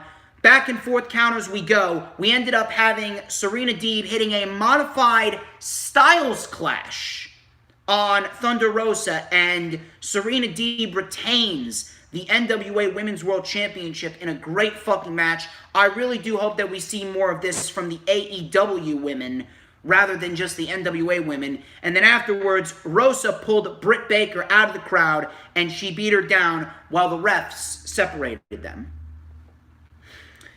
Now, a lot of people must be wondering why they're doing this, and it's quite simple. I use the word test run a lot with AEW, and AEW has put out a lot of scenarios where they test their talent to see if they can really hang in these big-time spots, if you know what I mean. They did it with Brodie Lee and Jon Moxley. They put Brodie Lee with Jon Moxley back at Double or Nothing to see if Brodie Lee could hang in the big leagues with a guy like Jon Moxley, and Brodie Lee passed the test with flying colors. They did it with Brian Cage, and they had Brian Cage and Jon Moxley fight for the Fallen for the world title. And Brian Cage, he passed that test with flying colors. We had Penelope Ford get put with Hikaru Shida to fight for the AEW Women's World Championship to see if Penelope Ford could hang with Hikaru Shida, and she passed the test with flying colors. This is the same instance. Britt Baker, realistically, is the next woman to win the AEW Women's World Championship. So, at the end of the day, AEW, they want to test Britt Baker. And this right here, this is going to be a test for Britt Baker, pairing her with Thunder Rosa, undoubtedly one of the best women's wrestlers in the world. You're pairing her with Thunder Rosa, and we're going to see if Britt Baker can really hang with Thunder Rosa. And if she does, then at Revolution, we're looking at Britt Baker versus Hikaru Shida for the AEW Women's World Championship. It's quite simple. So I'm very much looking forward to seeing what Britt Baker and Thunder Rosa do in an undercard women's program. I don't mind it whatsoever. Speaking of the women and speaking of a test run, we're getting Anna Jay versus Hikaru Shida for the AEW Women's World Championship next week. The number 5 ranked Anna Jay. I'm very much looking forward to this. I would love to see what Anna Jay, this version of Anna Jay, can do with Hikaru Shida. And I'm hoping that they're putting a little bit more effort into Hikaru Shida's Women's World Championship title reign. Next week, we also got Pac and Rey Fenix of Death Triangle versus the Butcher and the Blade. We got Will Hobbs in action next week as well. And Will Hobbs, that was not the only time we would hear of Will Hobbs here on this episode of Dynamite. In the main event, we had Cody Rhodes and Darby Allin versus Team Taz.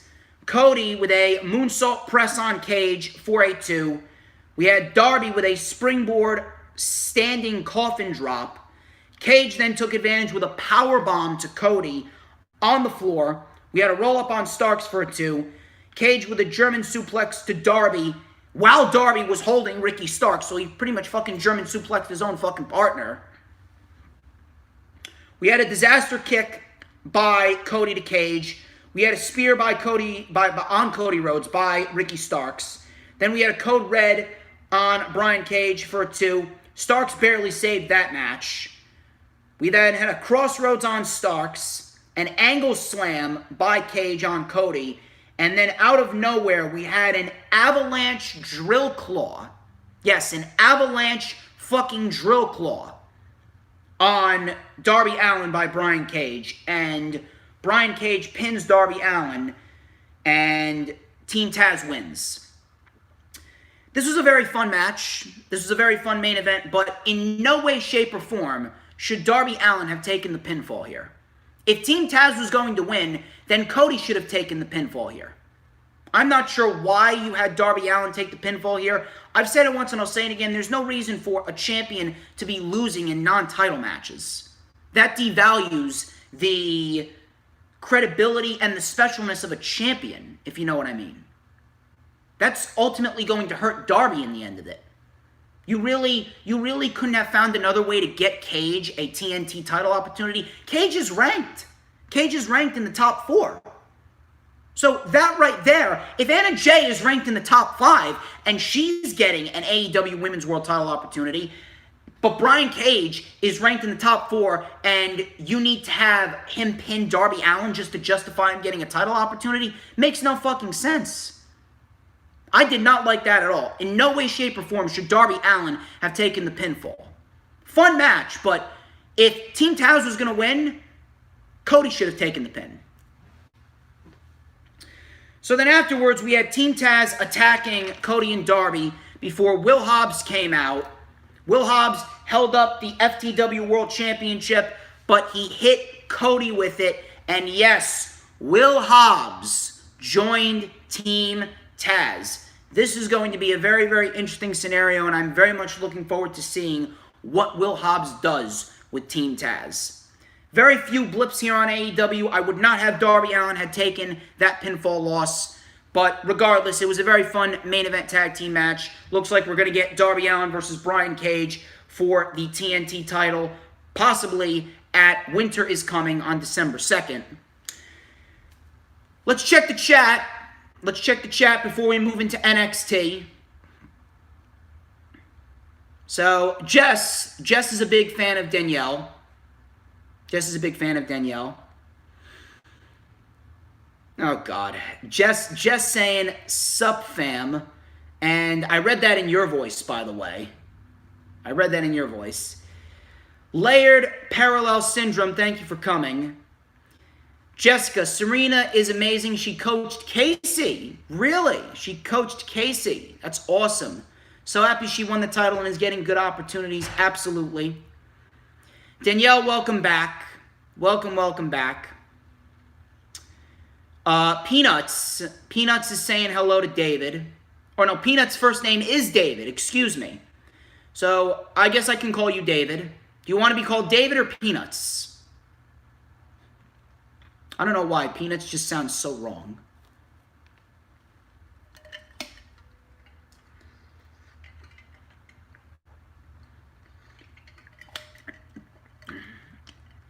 Oh, by the way, Jess, I'll be working Monday and Tuesday from 2 to 7 if you want to come and visit me. I won't be on the front table, but, Peanuts makes me want a Snickers. Well, you're not you when you're hungry. Snickers satisfies. I don't know why I fucking just said that. Anyway, we got to get into NXT. We're going to get into...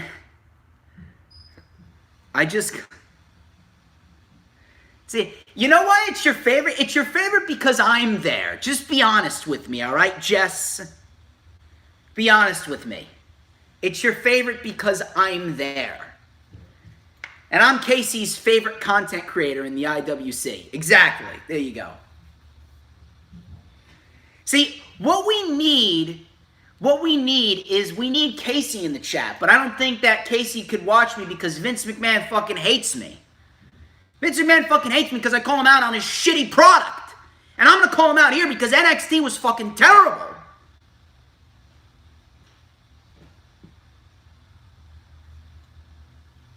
NXT, I don't believe those words are coming out of my mouth. I'm in rant mode.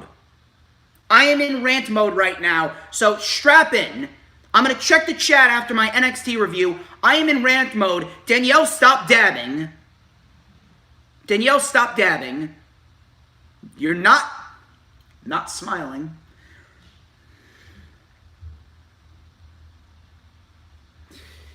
Stop dabbing!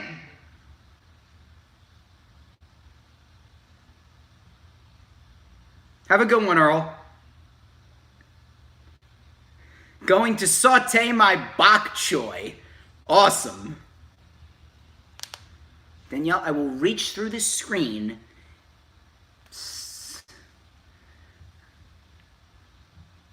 Jess, I swear to God.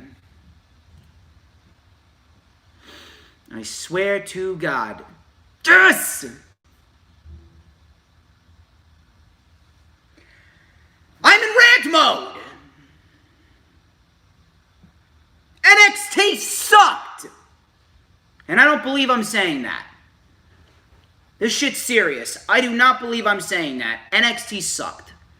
Out of the main match and the main event segment to close the show, NXT was absolutely fucking horrible.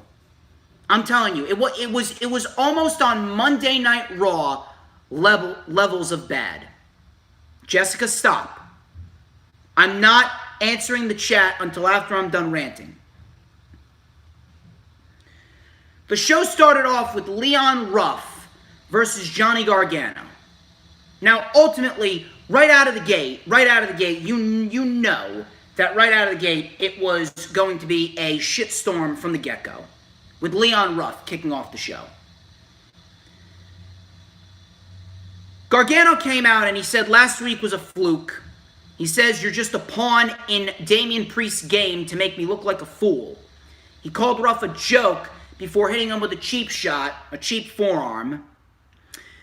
So the match begins. The match literally went 5 minutes. Ruff with an Escalera Senton Plancha. Gargano with a clothesline, 2 lawn darts before Damian Priest came out. Gargano completely looked like an idiot looking at Priest. Ruff tried to take advantage. Ruff missed a senton. We had a super kick and a powerbomb by Johnny Gargano. We had one final beat, but Damian Priest pulled him out of the ring. He said, sorry, kid, and he absolutely fucking decked. He decked him with a forearm. And Ruff retained the title via DQ. This was absolutely fucking terrible. This was absolutely fucking terrible. And I knew where this was leading to. As soon as that happened, I knew where this was leading to. This is leading towards a triple threat match between the two. It doesn't matter which route that they go. It doesn't matter whether Ruff retains. It doesn't matter whether Johnny Gargano wins the title back. It doesn't matter whether Damian Priest wins the title back. Whichever way they go, it is a lose-lose-lose situation. The damage has already been done as soon as you had Lio Rush win the North American Championship. And I am not sure if you guys have been drawing connections, but I swear to God, this is like NXT's reincarnation of the James Ellsworth storyline. Remember 4 years ago when James Ellsworth was tied up in a storyline with Jon Moxley and AJ Styles on SmackDown for the WWE Championship, and James Ellsworth was fighting AJ Styles, and James Ellsworth cost Jon Moxley the WWE title back at TLC. I swear to God, Leon Ruff is NXT's incarnation of James Ellsworth. He's legitimately the Black James Ellsworth. You take a complete scrub, a complete jobber with no credibility, no legitimacy, and you put him in there with two main event stars who are leagues ahead of him in terms of credibility and legitimacy. But this is actually 10 times worse. At least James Ellsworth didn't win a fucking championship. We're supposed to be invested in this, and we're supposed to take Leon Ruff seriously when this guy 8 months ago got fucking squashed. He got fucking squashed by Karrion Kross. And I don't even give a shit how good of a wrestler Leon Ruff is. And more likely than not, he is. But I don't give a shit because they have not presented him in any way, shape, or form to be credible, to be legitimate. They have not built him up. They have not given him a character. They have not had him on television since that squash match with Karrion Kross. And he's gotten no wins. He's gotten absolutely no fucking wins on NXT. And you put him in this scenario with Johnny Gargano and Damian Priest revisiting the James Ellsworth storyline from 4 years ago, and you give him the fucking championship? Just for the sake of what? Giving him the championship just for shock? Giving him the championship just to try and generate a sense of unpredictability? This shit is not going to generate ratings for NXT. And at this rate, I don't even think Vince McMahon's trying to generate ratings for NXT. Because there was a report that Vince McMahon wants to make NXT the minor leagues. He wants to make NXT inferior to Raw and SmackDown. That's why he's not including them in the Survivor Series. All Vince cares about is that NXT remains on Wednesdays, so that way NXT can prevent All Elite Wrestling from reaching 1 million viewers. It doesn't matter whether or not Leon Ruff remains with the North American title or not. At the end of the day, the damage has already been done, and it's going to take a long, long time. It's going to take at least 6, 7, 8 months to rebuild the prestige of the North American title because you gave it to a complete fucking jobber just for the sake of generating unpredictability, to try and generate a sense of interest in NXT because you fucking killed the product ever since April. I almost said August. You fucking killed the product since April. It all started with Charlotte Flair winning the NXT Women's title.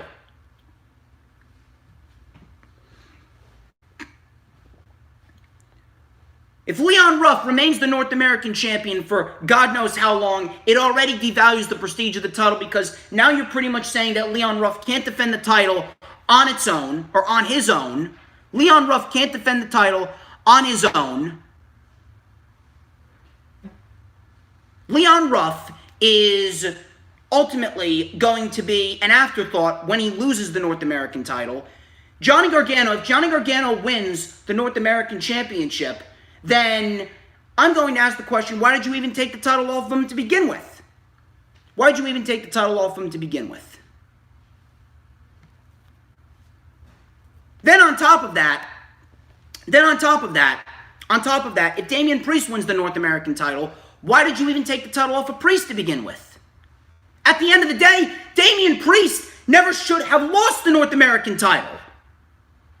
Damian Priest never should have lost the North American title because Damian Priest was the guy that you were building up. No reason why Damian Priest should have lost the title after 2 fucking months. Damian Priest should have held that title going into next year. Gargano didn't need it. Gargano should have been the one built up to take the NXT title off of Finn Balor. Who else do you have in the main event scene to fight Finn Balor outside of Tommaso Ciampa? And at this rate, you may not even get a match with Finn Balor and Tommaso Ciampa at TakeOver because Tommaso Ciampa apparently wants to fight Timothy Thatcher.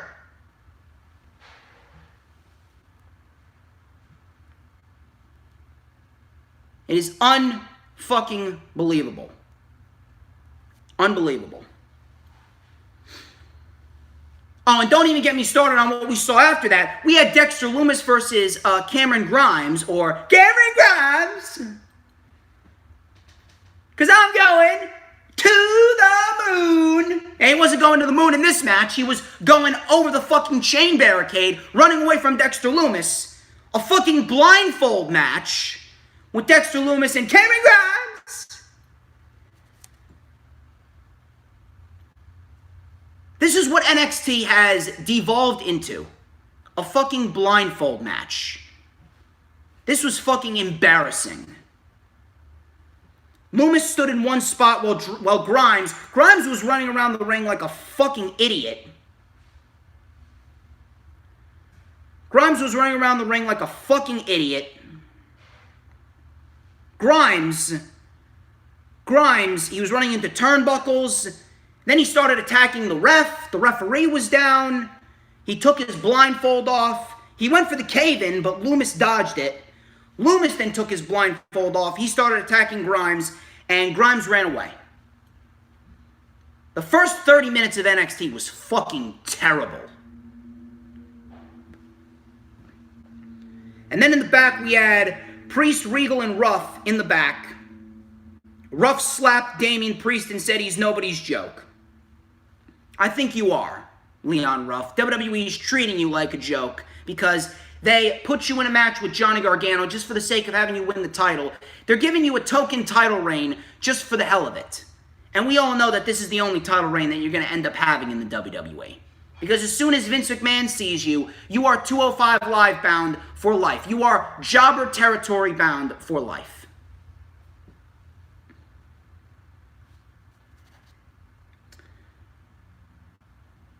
Caden Carter and Casey Catanzaro versus Indy Hartwell and Candice LeRae.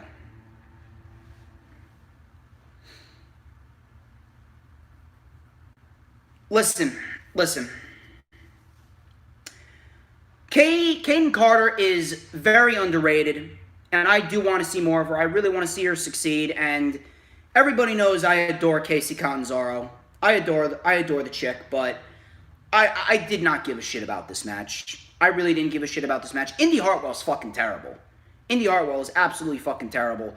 We had the Wicked Stepsister for the win, and ultimately, this is nothing more than a tune-up match for Candice and Indy Hartwell for NXT TakeOver War Games, which apparently is taking place on December 6th. You waited 2.5 weeks to announce TakeOver War Games before the actual event took place? This should have been announced immediately following TakeOver 31. One of the reasons why no one cares about NXT is because we don't know what they're building towards. We don't know when the next TakeOver is going to be, so what are we supposed to get excited about? How are we supposed to get excited when there's no storylines building towards the next big TakeOver? I don't understand that. And on top of that, Indy Hartwell is in fucking War Games. This waste of a fucking roster space, Indy Hartwell. And we don't even know why Indy Hartwell's even helping Candice and Johnny. She has explained nothing. Why is Indy Hartwell helping the Garganos? So why should we care? And on top of that, please don't get me wrong. Don't get me wrong, we're going to get Team Shotzi versus Team Candice at War Games. I think that, I really do believe that this is going to be a breakout performance for Shotzi Blackheart, and this could end up catapulting Shotzi Blackheart to that next level. And who knows, maybe we could very well get Shotzi Blackheart fighting Io Shirai for the NXT Women's Championship sometime after War Games. But at the end of the day, you take a look at the surface value, and this match is made over a tank. Not even a fucking tank. A motorized go-kart that's been decorated to look like a tank. And I understand the symbolic meaning with the tank being that Shotzi Blackheart's father served in the military. I understand that. I understand the symbolic meaning. I understand the importance that it holds to Shotzi Blackheart. But at the end of it all, you look at the surface value, and it's just a fucking tank. It's just a fucking tank. A motorized fucking go-kart tank.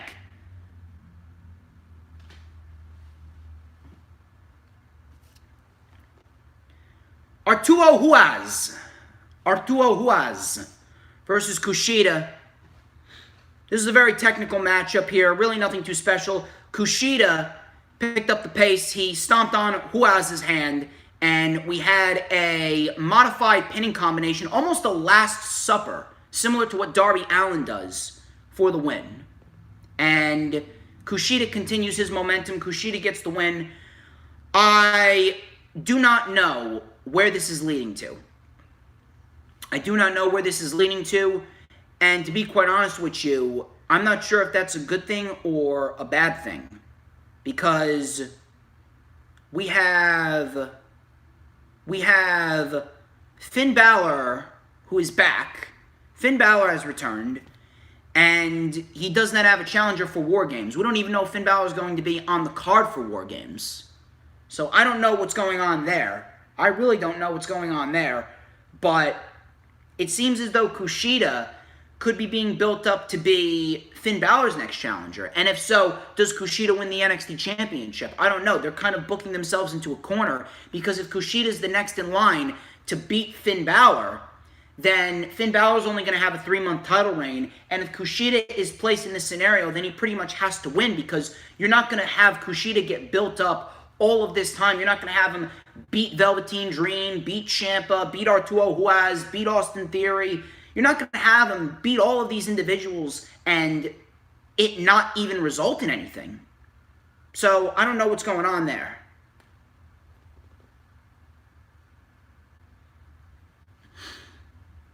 So we then had Ember Moon and Toni Storm versus Dakota Kai and Raquel Gonzalez. Up until this point, NXT was fucking terrible. This match itself was very good. And amongst a terrible episode of NXT, NXT's women's division undoubtedly is the best in the world. NXT's women's division is absolutely excellent.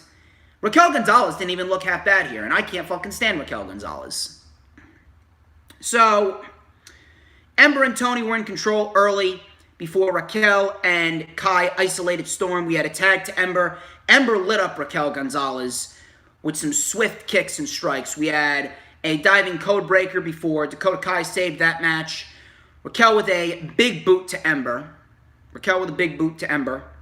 Ember eventually got the hot tag to Storm. Storm came in with a German suplex and a running hip attack on Dakota Kai. We had a fisherman suplex broken up by Raquel.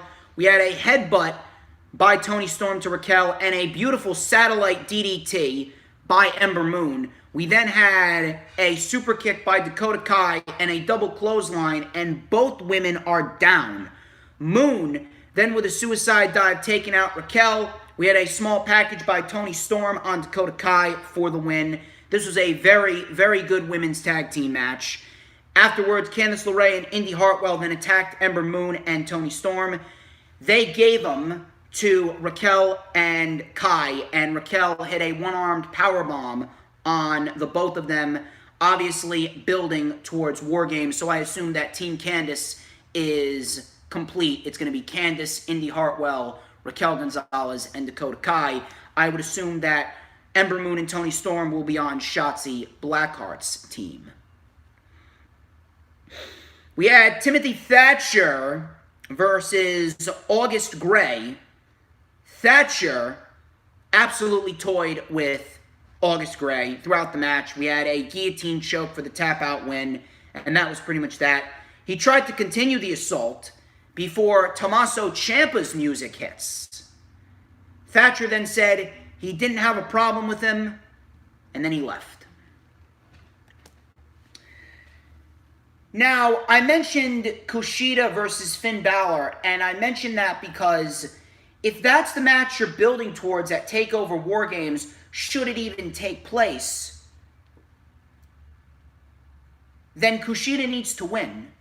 But you have an easy out here by having Tommaso Ciampa challenge Finn Balor, because Tommaso Ciampa could take a loss and he'll be fine in the end because he's a made man, and Finn Balor would have continued his NXT Championship reign. So you could have built up to Finn Balor versus Kushida sometime next year. But now that Tommaso Ciampa is feuding with Timothy Thatcher, you're pretty much eliminating challengers for Finn Balor. I mean, who else you gonna have Finn Balor face? Pat McAfee? I hope to God fucking not. So, the match itself, I wouldn't mind. I think it would actually be a very good match between Timothy Thatcher and Ciampa. Cameron, at this rate, I don't even know. At this rate, I don't even know. So, Damian Priest, he was coming out for his own match. Priest was coming out for his own match. He was ambushed by Gargano. They brawled into the ring. Gargano dove off the table onto Priest before Leon Ruff actually came out. He was taking out both men. He ended up standing tall and running away. And he actually approached Regal and says he wants to fight both of them. So it looks like we're getting a triple threat match at TakeOver War Games. And it doesn't matter what happens at War Games. It's a lose-lose-lose scenario. No matter what happens at TakeOver War Games, it's a lose-lose-lose. If Leon Ruff retains, we're going to have this joke of a wrestler still as North American champion. If Johnny Gargano wins the title, why'd you even take the title off of Gargano to begin with? If Damian Priest wins the title, why did you even take the title off of Priest to begin with? What is up with these flip-flopping hot potato of the championship maneuvers? That shit devalues the championship.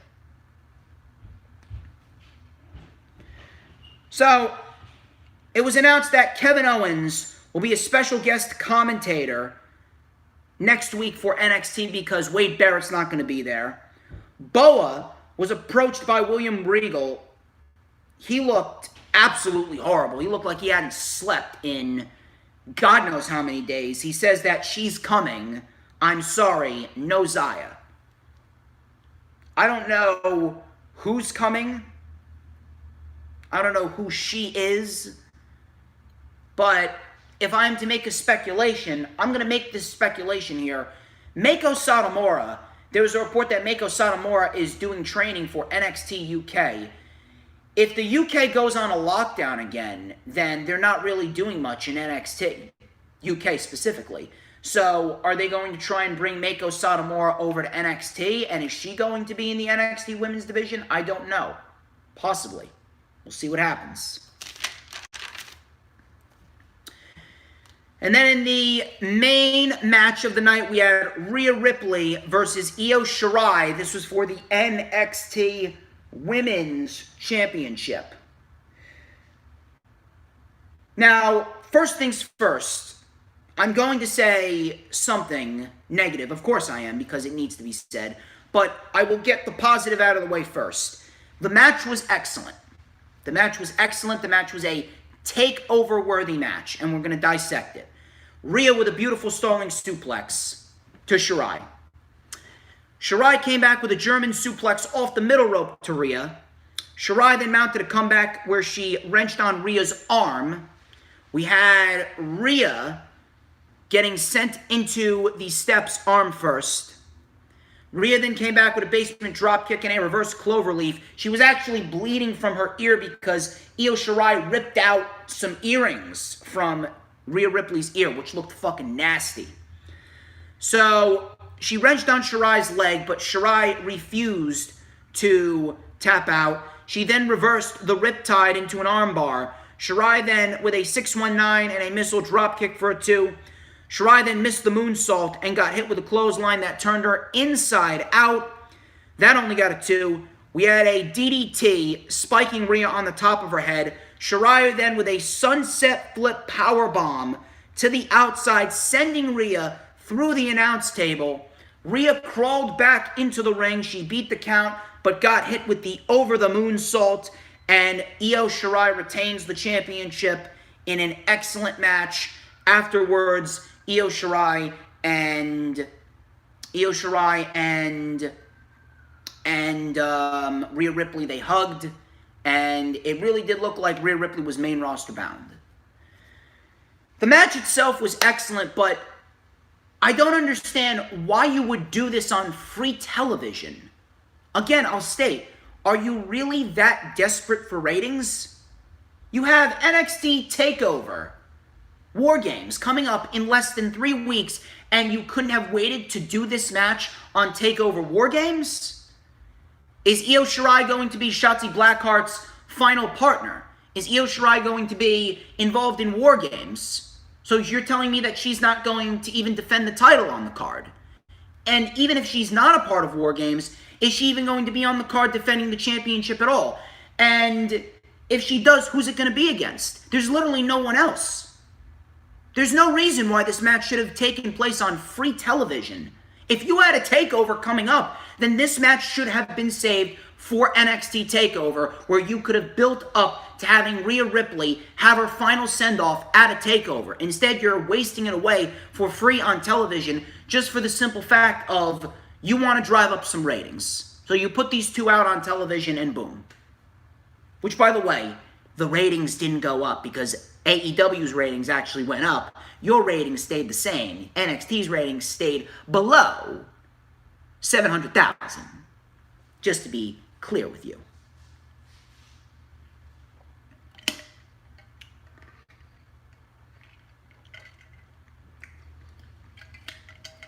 So, afterwards, Finn Balor came out. No music, by the way. Finn Balor came out, no music, no entrance, and he took the mic. He took the mic and he said that he's defended the NXT title with a broken jaw, and now he stands here with 3 plates in his jaw that says he's a bad son of a bitch. So Pat McAfee and his posse then came out.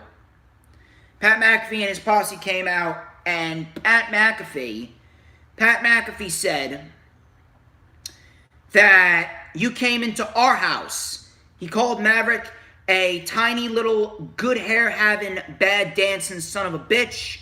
He said that Breezango is dead. He says that the Undisputed Era is dead. And Pat McAfee said, if you have respect for NXT, then hand that title over to them, or you'll end up like the others, dead.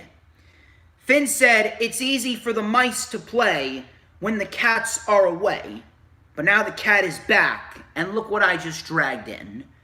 And the Undisputed Era returned, the Undisputed Era came back, we had a big brawl to end NXT, and that was pretty much that. And we get a War Games match with the Undisputed Era versus Pat McAfee's posse. Listen.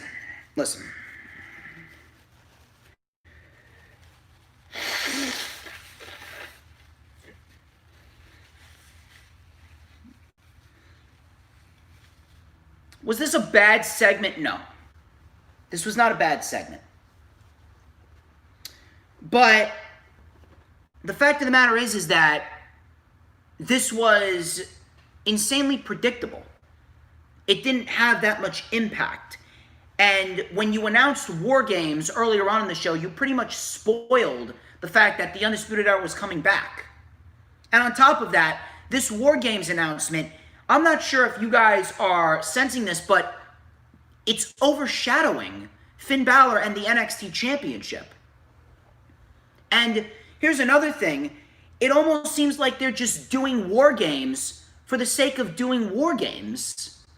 It's like the same feeling that a lot of people have with the main roster and how they're just doing Hell in a Cell and they're doing Money in the Bank and they're doing TLC, these gimmick pay-per-views just for the sake of doing it. There's been no long-term build. There's really been no storyline. You take a look at the last 3 War Games, and the last 3 War Games had a sense of urgency, and they had storyline. You had Sanity and Roderick Strong and AOP and the Undisputed Era in the first War Games. You had the Undisputed Era taking out Ricochet and the War Raiders and Pete Dunne, and that was building towards War Games. You had Team Ciampa versus Team Cole at last year's War Games, but this year's War Games, it feels like they just did it for the sake of doing it, and they realized that they didn't have any build. They didn't have any main team for the men to fight inside War Games.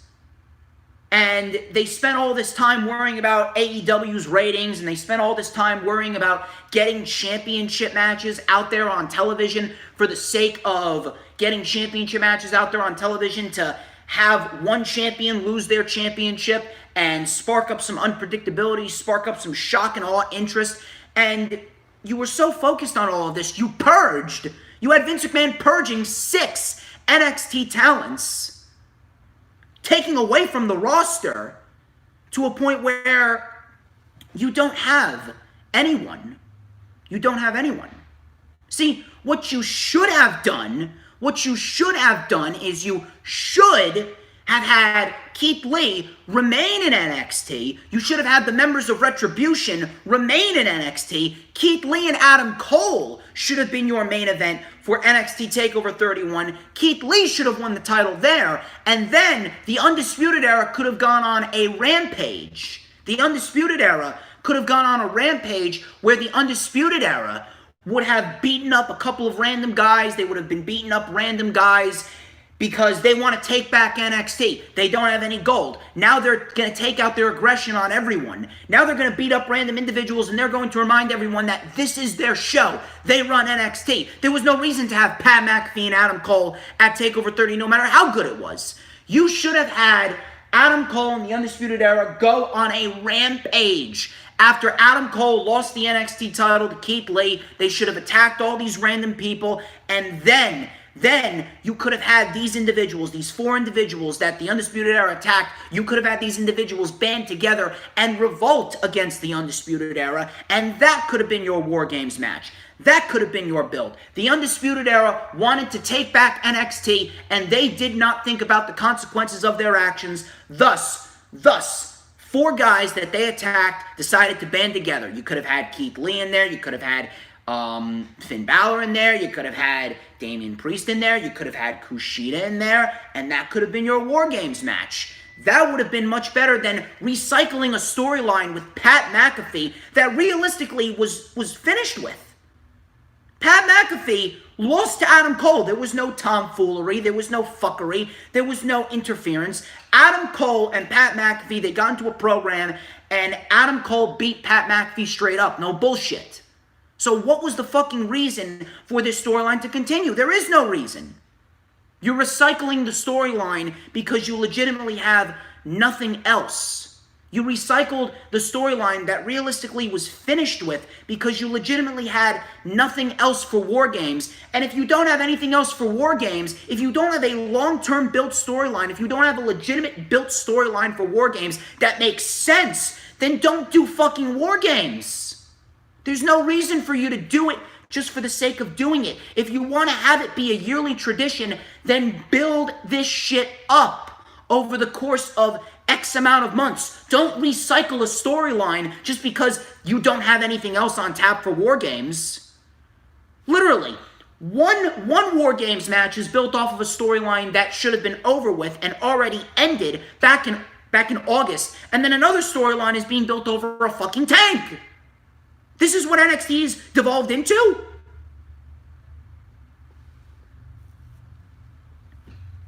It pains me. It really pains me to see what NXT's become. And I don't believe that Triple H has allowed this to happen. I really don't believe. Triple H, he has been de-balled. He has had his balls figuratively cut off by Vince McMahon. I don't know what the fuck has happened, and I don't believe that Triple H has allowed this to happen. Outside of the Women's Championship match, the show was a complete waste of time. So, let's check the chat. I don't know whether Ciampa is a face or a heel, Cameron. Dunn versus Balor, that's not a bad idea. AEW's ratings went up with the NBA draft. Now, you see, people know what the good stuff is. Seems as though the chat went quiet. Castrated. Jess, stop with the dabbing. Or stop saying dab.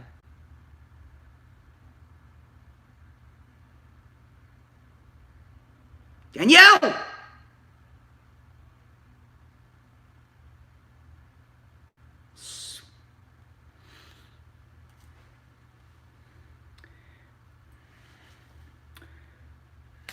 I don't even know. I don't even know anymore. Swear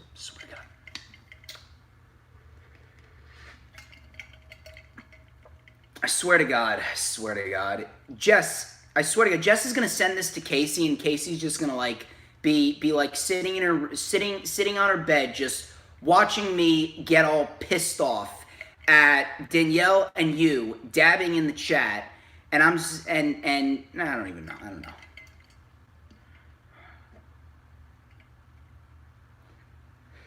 You're right, I do.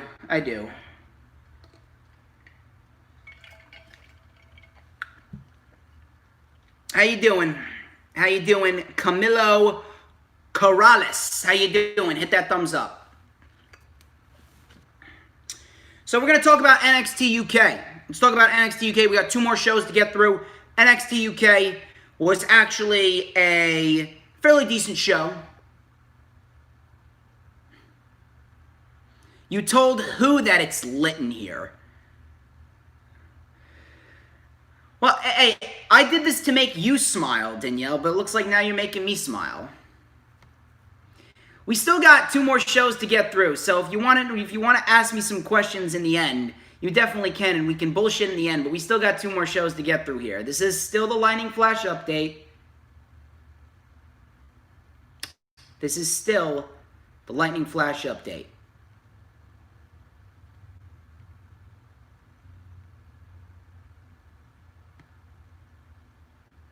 So, NXT UK was actually a fairly decent show here.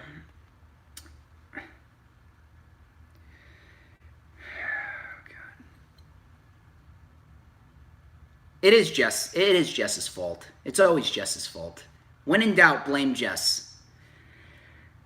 NXT UK was a fairly decent show. I'll check the chat after the NXT UK review. We had Sam Gradwell and Joe Coffey kicking off the show. This was a very standard showcase for Joe Coffey. Gradwell tried to fight back with a big body slam. His knee was actually giving out on him, but Coffey targeted that knee. Coffey was actually bleeding above his eye.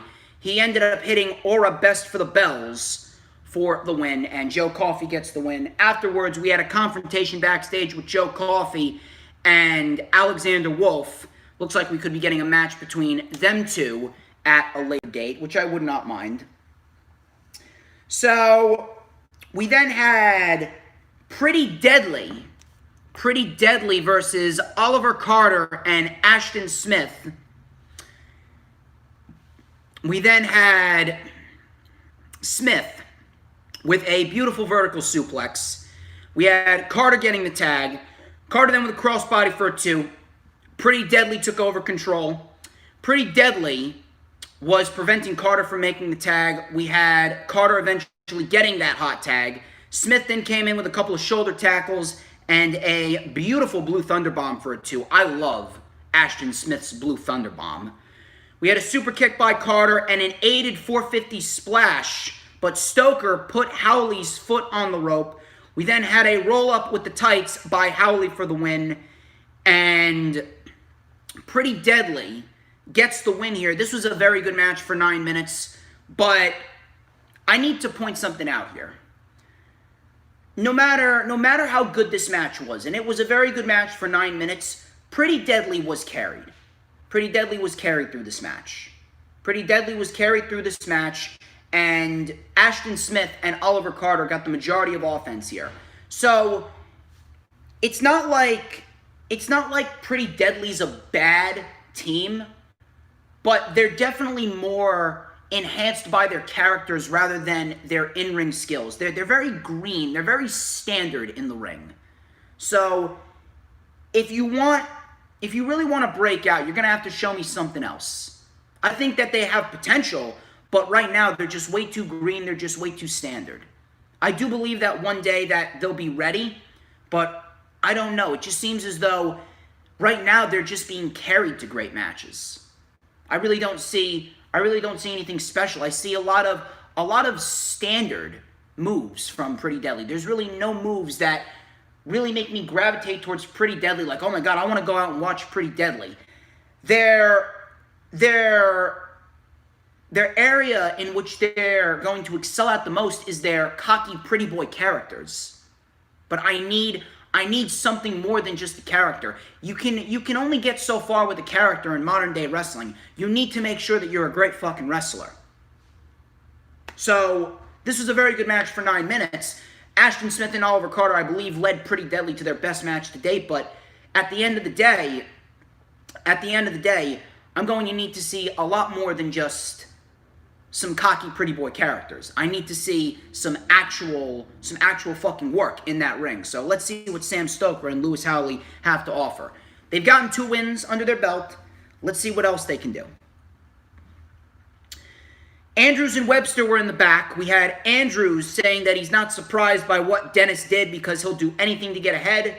Webster said he met Bohr, a.k.a. Mike, when he was 12 years old, and they built rings together in his backyard. 15 years of friendship, you broke, now we're going to break you. So this was actually a very good promo for only a minute. Very much looking forward to seeing what The Hunt and Andrews and Webster do. And if anything, The Hunt, this could actually end up bringing The Hunt to the NXT UK Tag Team titles. So I would actually love to see that. We had Levi Muir and Saxon Huxley. I didn't give a shit. I would have much rather have seen this match completely canceled, and I would have much rather have seen Huxley in the back, nowhere to be found, and I would have liked to see 5 more minutes for the tag team match between Pretty Deadly and Smith and Carter. That would have actually been a lot better. This was really unnecessary. I don't know what's going on with Jack Stars and Levi Muir. To be quite honest, I don't care.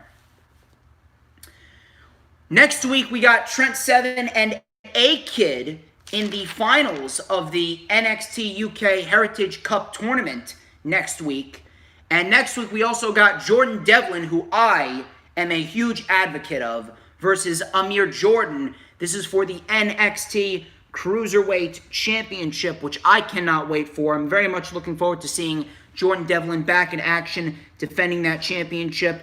I hate the fact that his momentum got halted, and I hate the fact that his momentum got shafted because of this pandemic. But now things are going to look much more brighter for Jordan Devlin as we go into the final month and a half of 2020. So, main event was Piper Niven versus Kay Lee Ray. This was a Falls Count Anywhere match for the NXT UK Women's Championship, and this was a great fucking match right here. I could watch Piper Niven and Kay Lee Ray fight all day long. Great stuff right here. So, Niven went right on the attack with a huge suicide dive immediately. Niven then brought out a chair. She hit a belly-to-belly to Kay Lee Ray on the floor, which looked fucking brutal. We then had Piper Niven using a chair. She hit Kay Lee Ray in the back. And Niven then brought in a trash can. We had a super kick by Ray, a headbutt by Niven. Ray then used a kendo stick on Piper Niven. She locked in an STF with the chain. Piper Niven did not quit. Piper Niven instead hit a backpack driver onto the trash can. Niven only got a 2 count. Kay Lee Ray then with a spiked DDT on the floor. Ginny then came out. Ginny came out and attacked Piper Niven, obviously building off of what happened 2 weeks ago with Ginny and Piper Niven and how Ginny was laid out by Piper Niven on a chair. We then had the fight spilling into the BTE Sports Center. They brawled into the back. Kay Lee Ray actually smashed Niven with a guitar, Elias style. But Niven was able to kick out. We then had a Piper driver onto the chair, but Kay Lee Ray kicked out. Niven then smashed Ray's knee with a pipe, and they started to brawl on top of the production crates. And out of nowhere, Ginny, with a huge chair whack. She took a chair and she smashed Niven with a steel chair. And Niven and Ray went sailing off of the crates through 2 tables. And Niven was actually down and out. Ray landed on top of Niven, and Kay Lee Ray retained the NXT UK Women's Championship. And that was that. This was a great match. Unfortunately, I did not see Piper Niven winning this. And we had Ginny possibly going into a feud with Piper Niven, which I would not mind. As far as Kaylee Ray, Eva Valkyrie is in her future. Eva Valkyrie is in her future, and I cannot wait to see a match between Eva Valkyrie and Kaylee Ray. Let's check the chat. Apparently, Danielle is still encouraging Jessica to dab.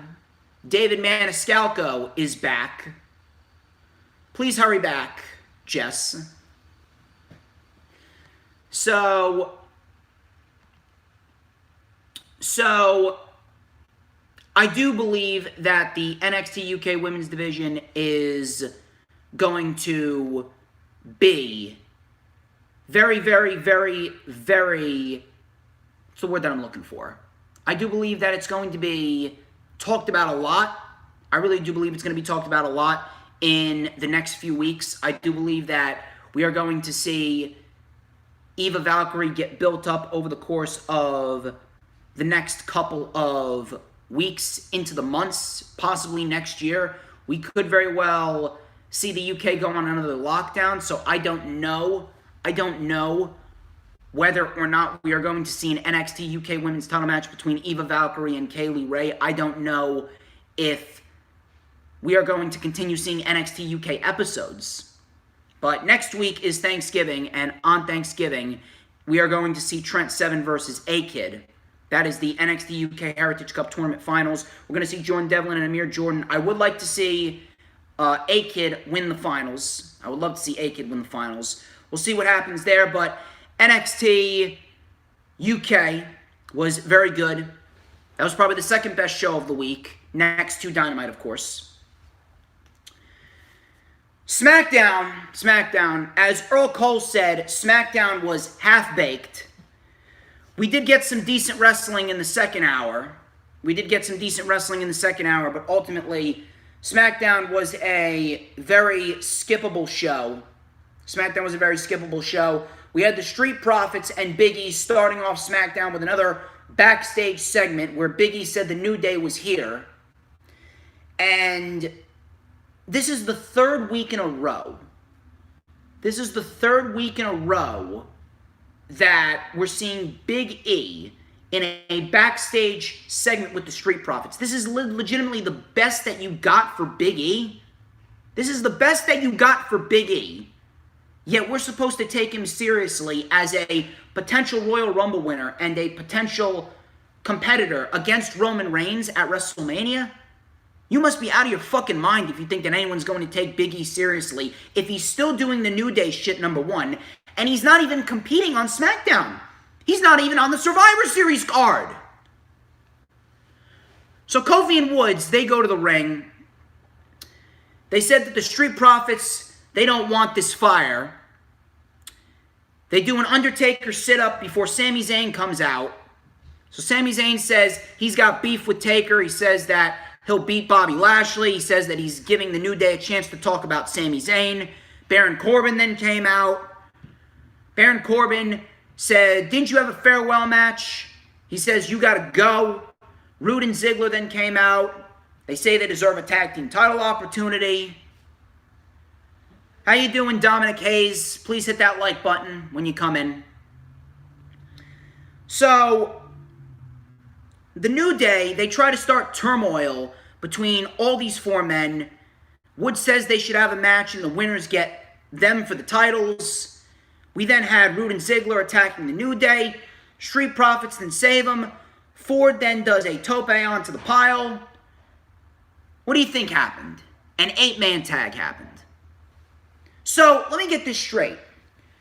We got the New Day trying to start turmoil between four men to see who would get a tag team title opportunity when A, none of them have done anything to deserve a tag team title opportunity, and B, the four of them aren't even on the same fucking brand as the New Day. Who the fuck writes this shit? Legitimately, who writes this shit? So we get an 8-man tag. Of course, there was some miscommunication with the New Day.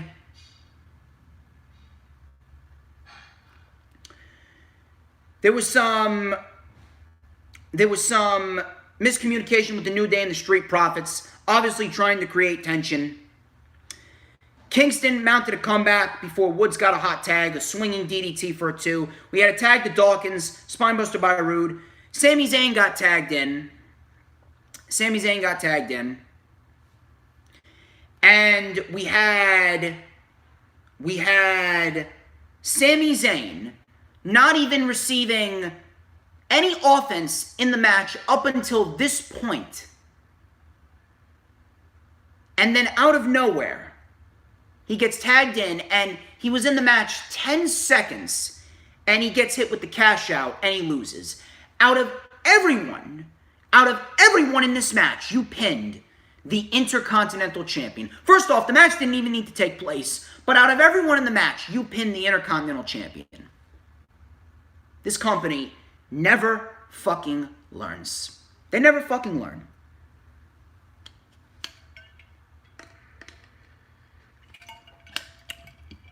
Bryan was interviewed. He talked about the devil on his shoulder, and he says that Jey Uso should be very, very concerned. So, Adam Pearce was in the back, and he chose Otis as the final member of the men's team for Survivor Series, and he chose Bayley as the 4th member of the women's team. Otis. We have fucking Otis. We had fucking Otis. Otis is the final member. So, Otis loses a qualifying match to Seth Rollins, but yet he is picked as the final member of Team SmackDown. Yet Big E, who is supposedly supposed to be the next main event guy that's going to get built up to face Roman Reigns for the Universal Championship. Yet, you barely even showcase Big E on SmackDown since the draft. You have him still doing the New Day shtick, and you don't even have him on the Survivor Series team. I really cannot wrap my head around this. I can't even make sense of this shit. Heavy Machinery has been split up. Now, what's going to happen? It's going to be another Enzo and Cass scenario. It's going to be another Enzo and Cass scenario where they are never going to succeed on their own. They're better together than they are separate. And in time, more and more people are going to start realizing that. Natalya and Tamina. I did not give a shit about this match. Tamina tapped out to the sharpshooter. Natalya qualified for Survivor Series. And the women's team for Team SmackDown, they all stood tall in the ring. And that was pretty much that. That was that. The SmackDown women's team actually puts the Raw women's team to dog shit shame. Jessica, stop dabbing.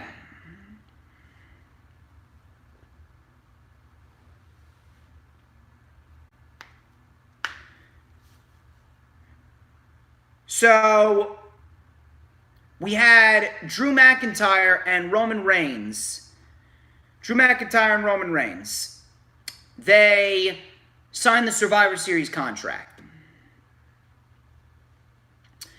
So, Roman and Drew. We all know why this match was made. This match was made specifically for ratings. This match was made specifically to generate some interest in a dying main roster WWE product, which we all know that they will not drive up the ratings at all. We all know this. But I will say this. The back and forth between Roman Reigns and Drew McIntyre was actually very good. I actually liked the way that they laid out this contract signing. No mics, no forced dialogue. It was all natural. Drew came off like a very proud individual. Roman came off like a conceited prick. I don't like how Roman Reigns pretty much buried Drew McIntyre. And especially on Sunday, since neither man can take a loss, it's pretty much a lost cause. So, Roman Reigns says, "You're the right guy in the right place at the wrong time." Drew McIntyre says he won this title for him, and now he's signing the contract. He hands it to Roman, and he says, "Your move." Drew says, "Do me a favor, Roman. Please, please, please underestimate me." So, Roman says, "I'm going to teach you one last lesson. The lesson at Survivor Series is that you're a secondary title holder. You're a secondary title holder, and you're a prop. When Roman's busy, when I'm busy, they call you. I'm the champion. I'm the face of the WWE. I'm the head of the table." And notice, in this contract signing, Roman actually sat at the head of the table. He didn't sit across from Drew McIntyre, so that was a nice little detail right there. Chris Gibbons, please hit that thumbs up when you come in. So, he says, "One day, you'll have the opportunity to be the man, and when you do, you'll look back at this time, and you'll thank me. You'll love me for these lessons that I taught you, and I'll love you right back because you'll always be my favorite number 2. I thought that this was fantastic. I thought that this was fantastic stuff from Roman. I don't like the fact how they are pretty much devaluing Drew McIntyre, especially from where he was at the beginning of the year. But I thought the contract signing was very organic. It felt very real. I definitely loved what they were doing. And it really felt intense. No mic, no forced dialogue, like I said. It was all natural, which I can appreciate. So then afterwards, we had Murphy versus Seth Rollins. And this was a very good match right here. I loved it. So Rollins sent Murphy into the barricade in the post. Rollins tried to tie up Murphy in the post, and then he brought out a kendo stick. He punched Ray and he punched Dominic before Murphy got free. He pushed Murphy off the top rope, sending Murphy into the barricade. He sent Murphy into the barricade back first, which looked brutal. We then had Rollins with a sling blade coming back from commercial. That got a 2 count. Murphy then with a tope con hero to Rollins. Big superplex Falcon Arrow combo by Rollins for 2. Murphy with a V-trigger knee to Rollins on the apron. And Rollins was out cold. He rolled back into the ring.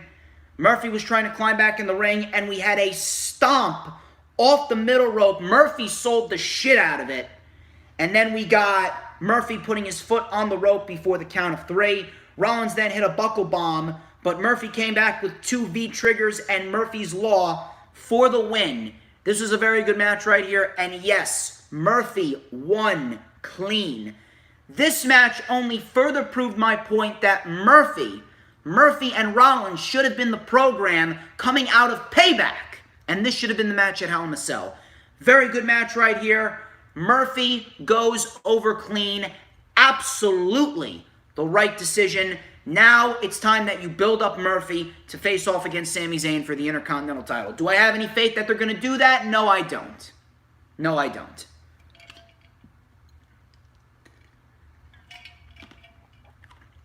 I'm not dabbing. Hold on a second. Before we continue with the SmackDown review. Hold on. Dominic Hayes.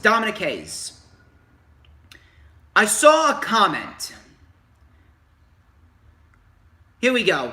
Dominic Hayes says, Meltzer shouted you out on the new Wrestling Observer Radio. Dominic Hayes, is this true? Because I don't believe it. Send me it. You need to send me it. You can follow me on Twitter at HistoryMakerDJS. Send it to me. I want to listen to this. Tell me where. I need evidence, bro. If there's no evidence, then it ain't true. I need evidence.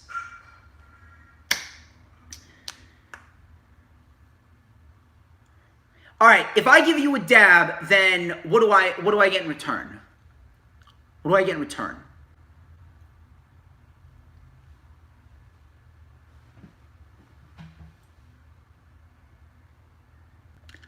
If I do a dab, what do I get in return?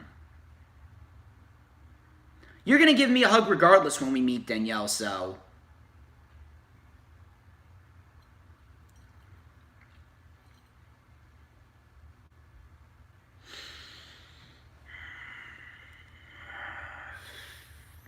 I'll think about it.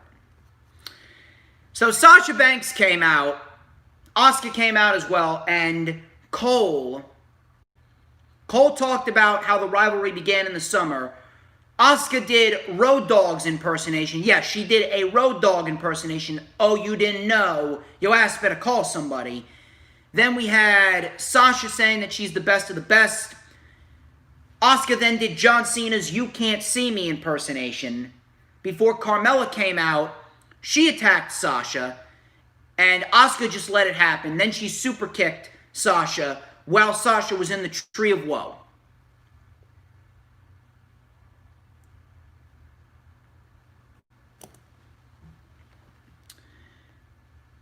See, I had a feeling that was going to happen, Dominic Hayes. And you know what's going to happen, Dominic Hayes, now?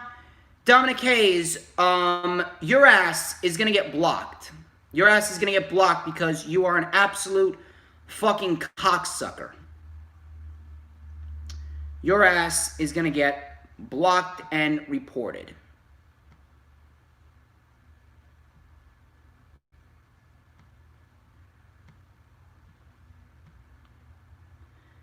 Your ass is getting blocked and reported. And you're done. Because you are an absolute fucking cocksucker. Don't fuck with me.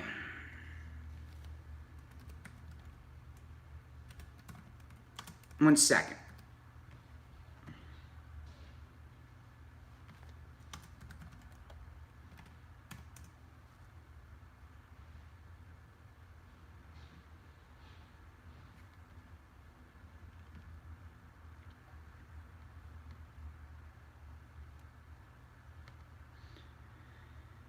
I don't know what is it with these fucking trolls in here, but, now, you don't fuck with me.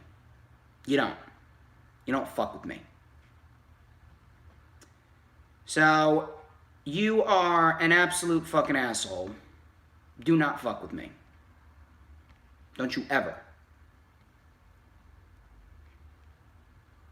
Anyway, getting back to Sasha Banks and Carmella. So, first off,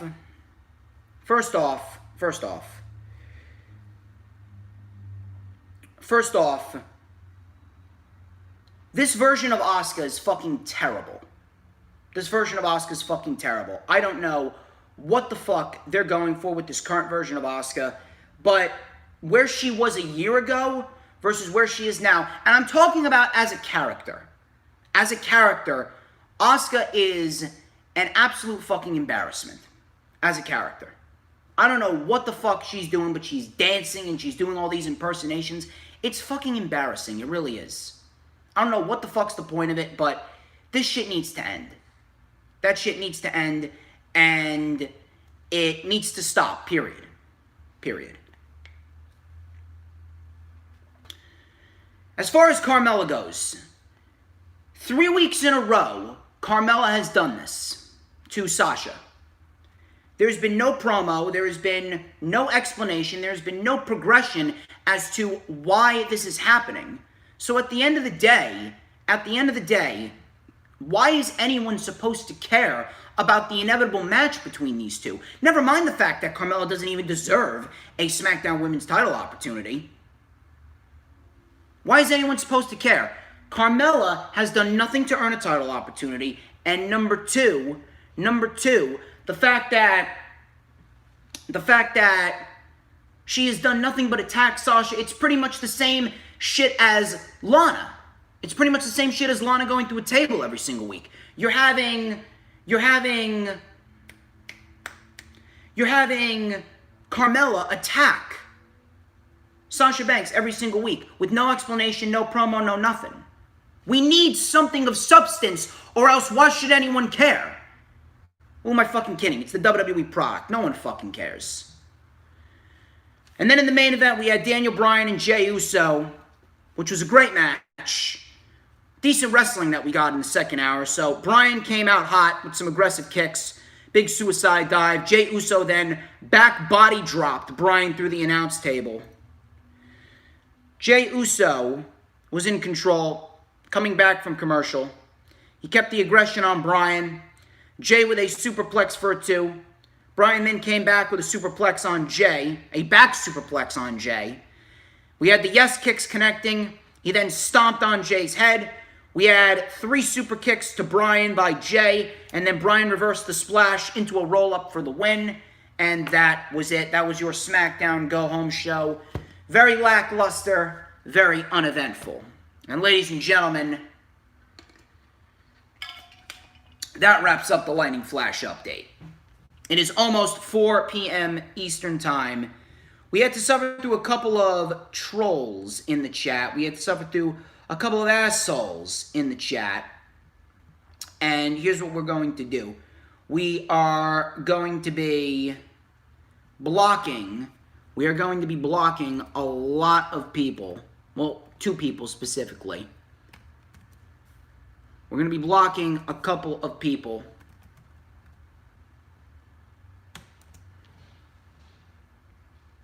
And let me tell you something, people. If you're a troll, you're going to get blocked. You're going to get put in your place. Don't fuck with me. You want to hit that dislike? I'll hit that block button. Hit the dislike, I'll hit that fucking block button. You don't fuck with me.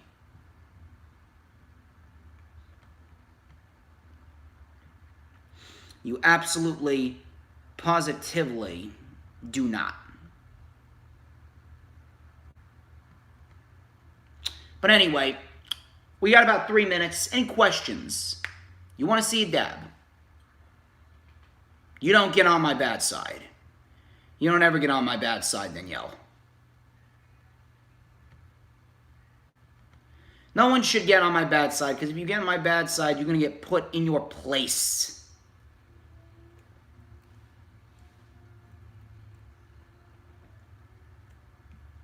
You get put in your place if you fuck with me.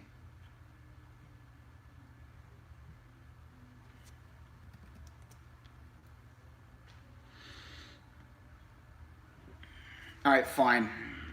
Fine. Want me to do it? Let me do it.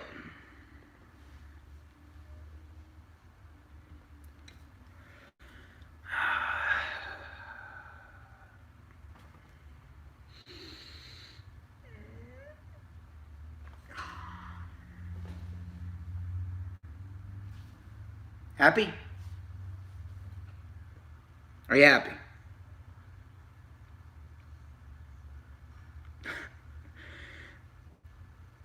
No, you're not. No, you're not. That wraps up this edition of Lightning Flash Update.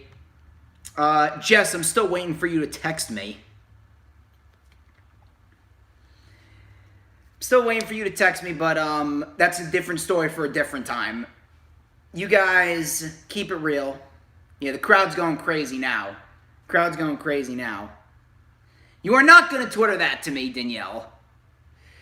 Anyway, that wraps up this edition of Lightning Flash Update. Thank you, everyone who tuned into this video. Be sure to like, comment, and subscribe. Check out all the links, which I will post after the stream is over. And you guys are really getting a kick out of this, aren't you?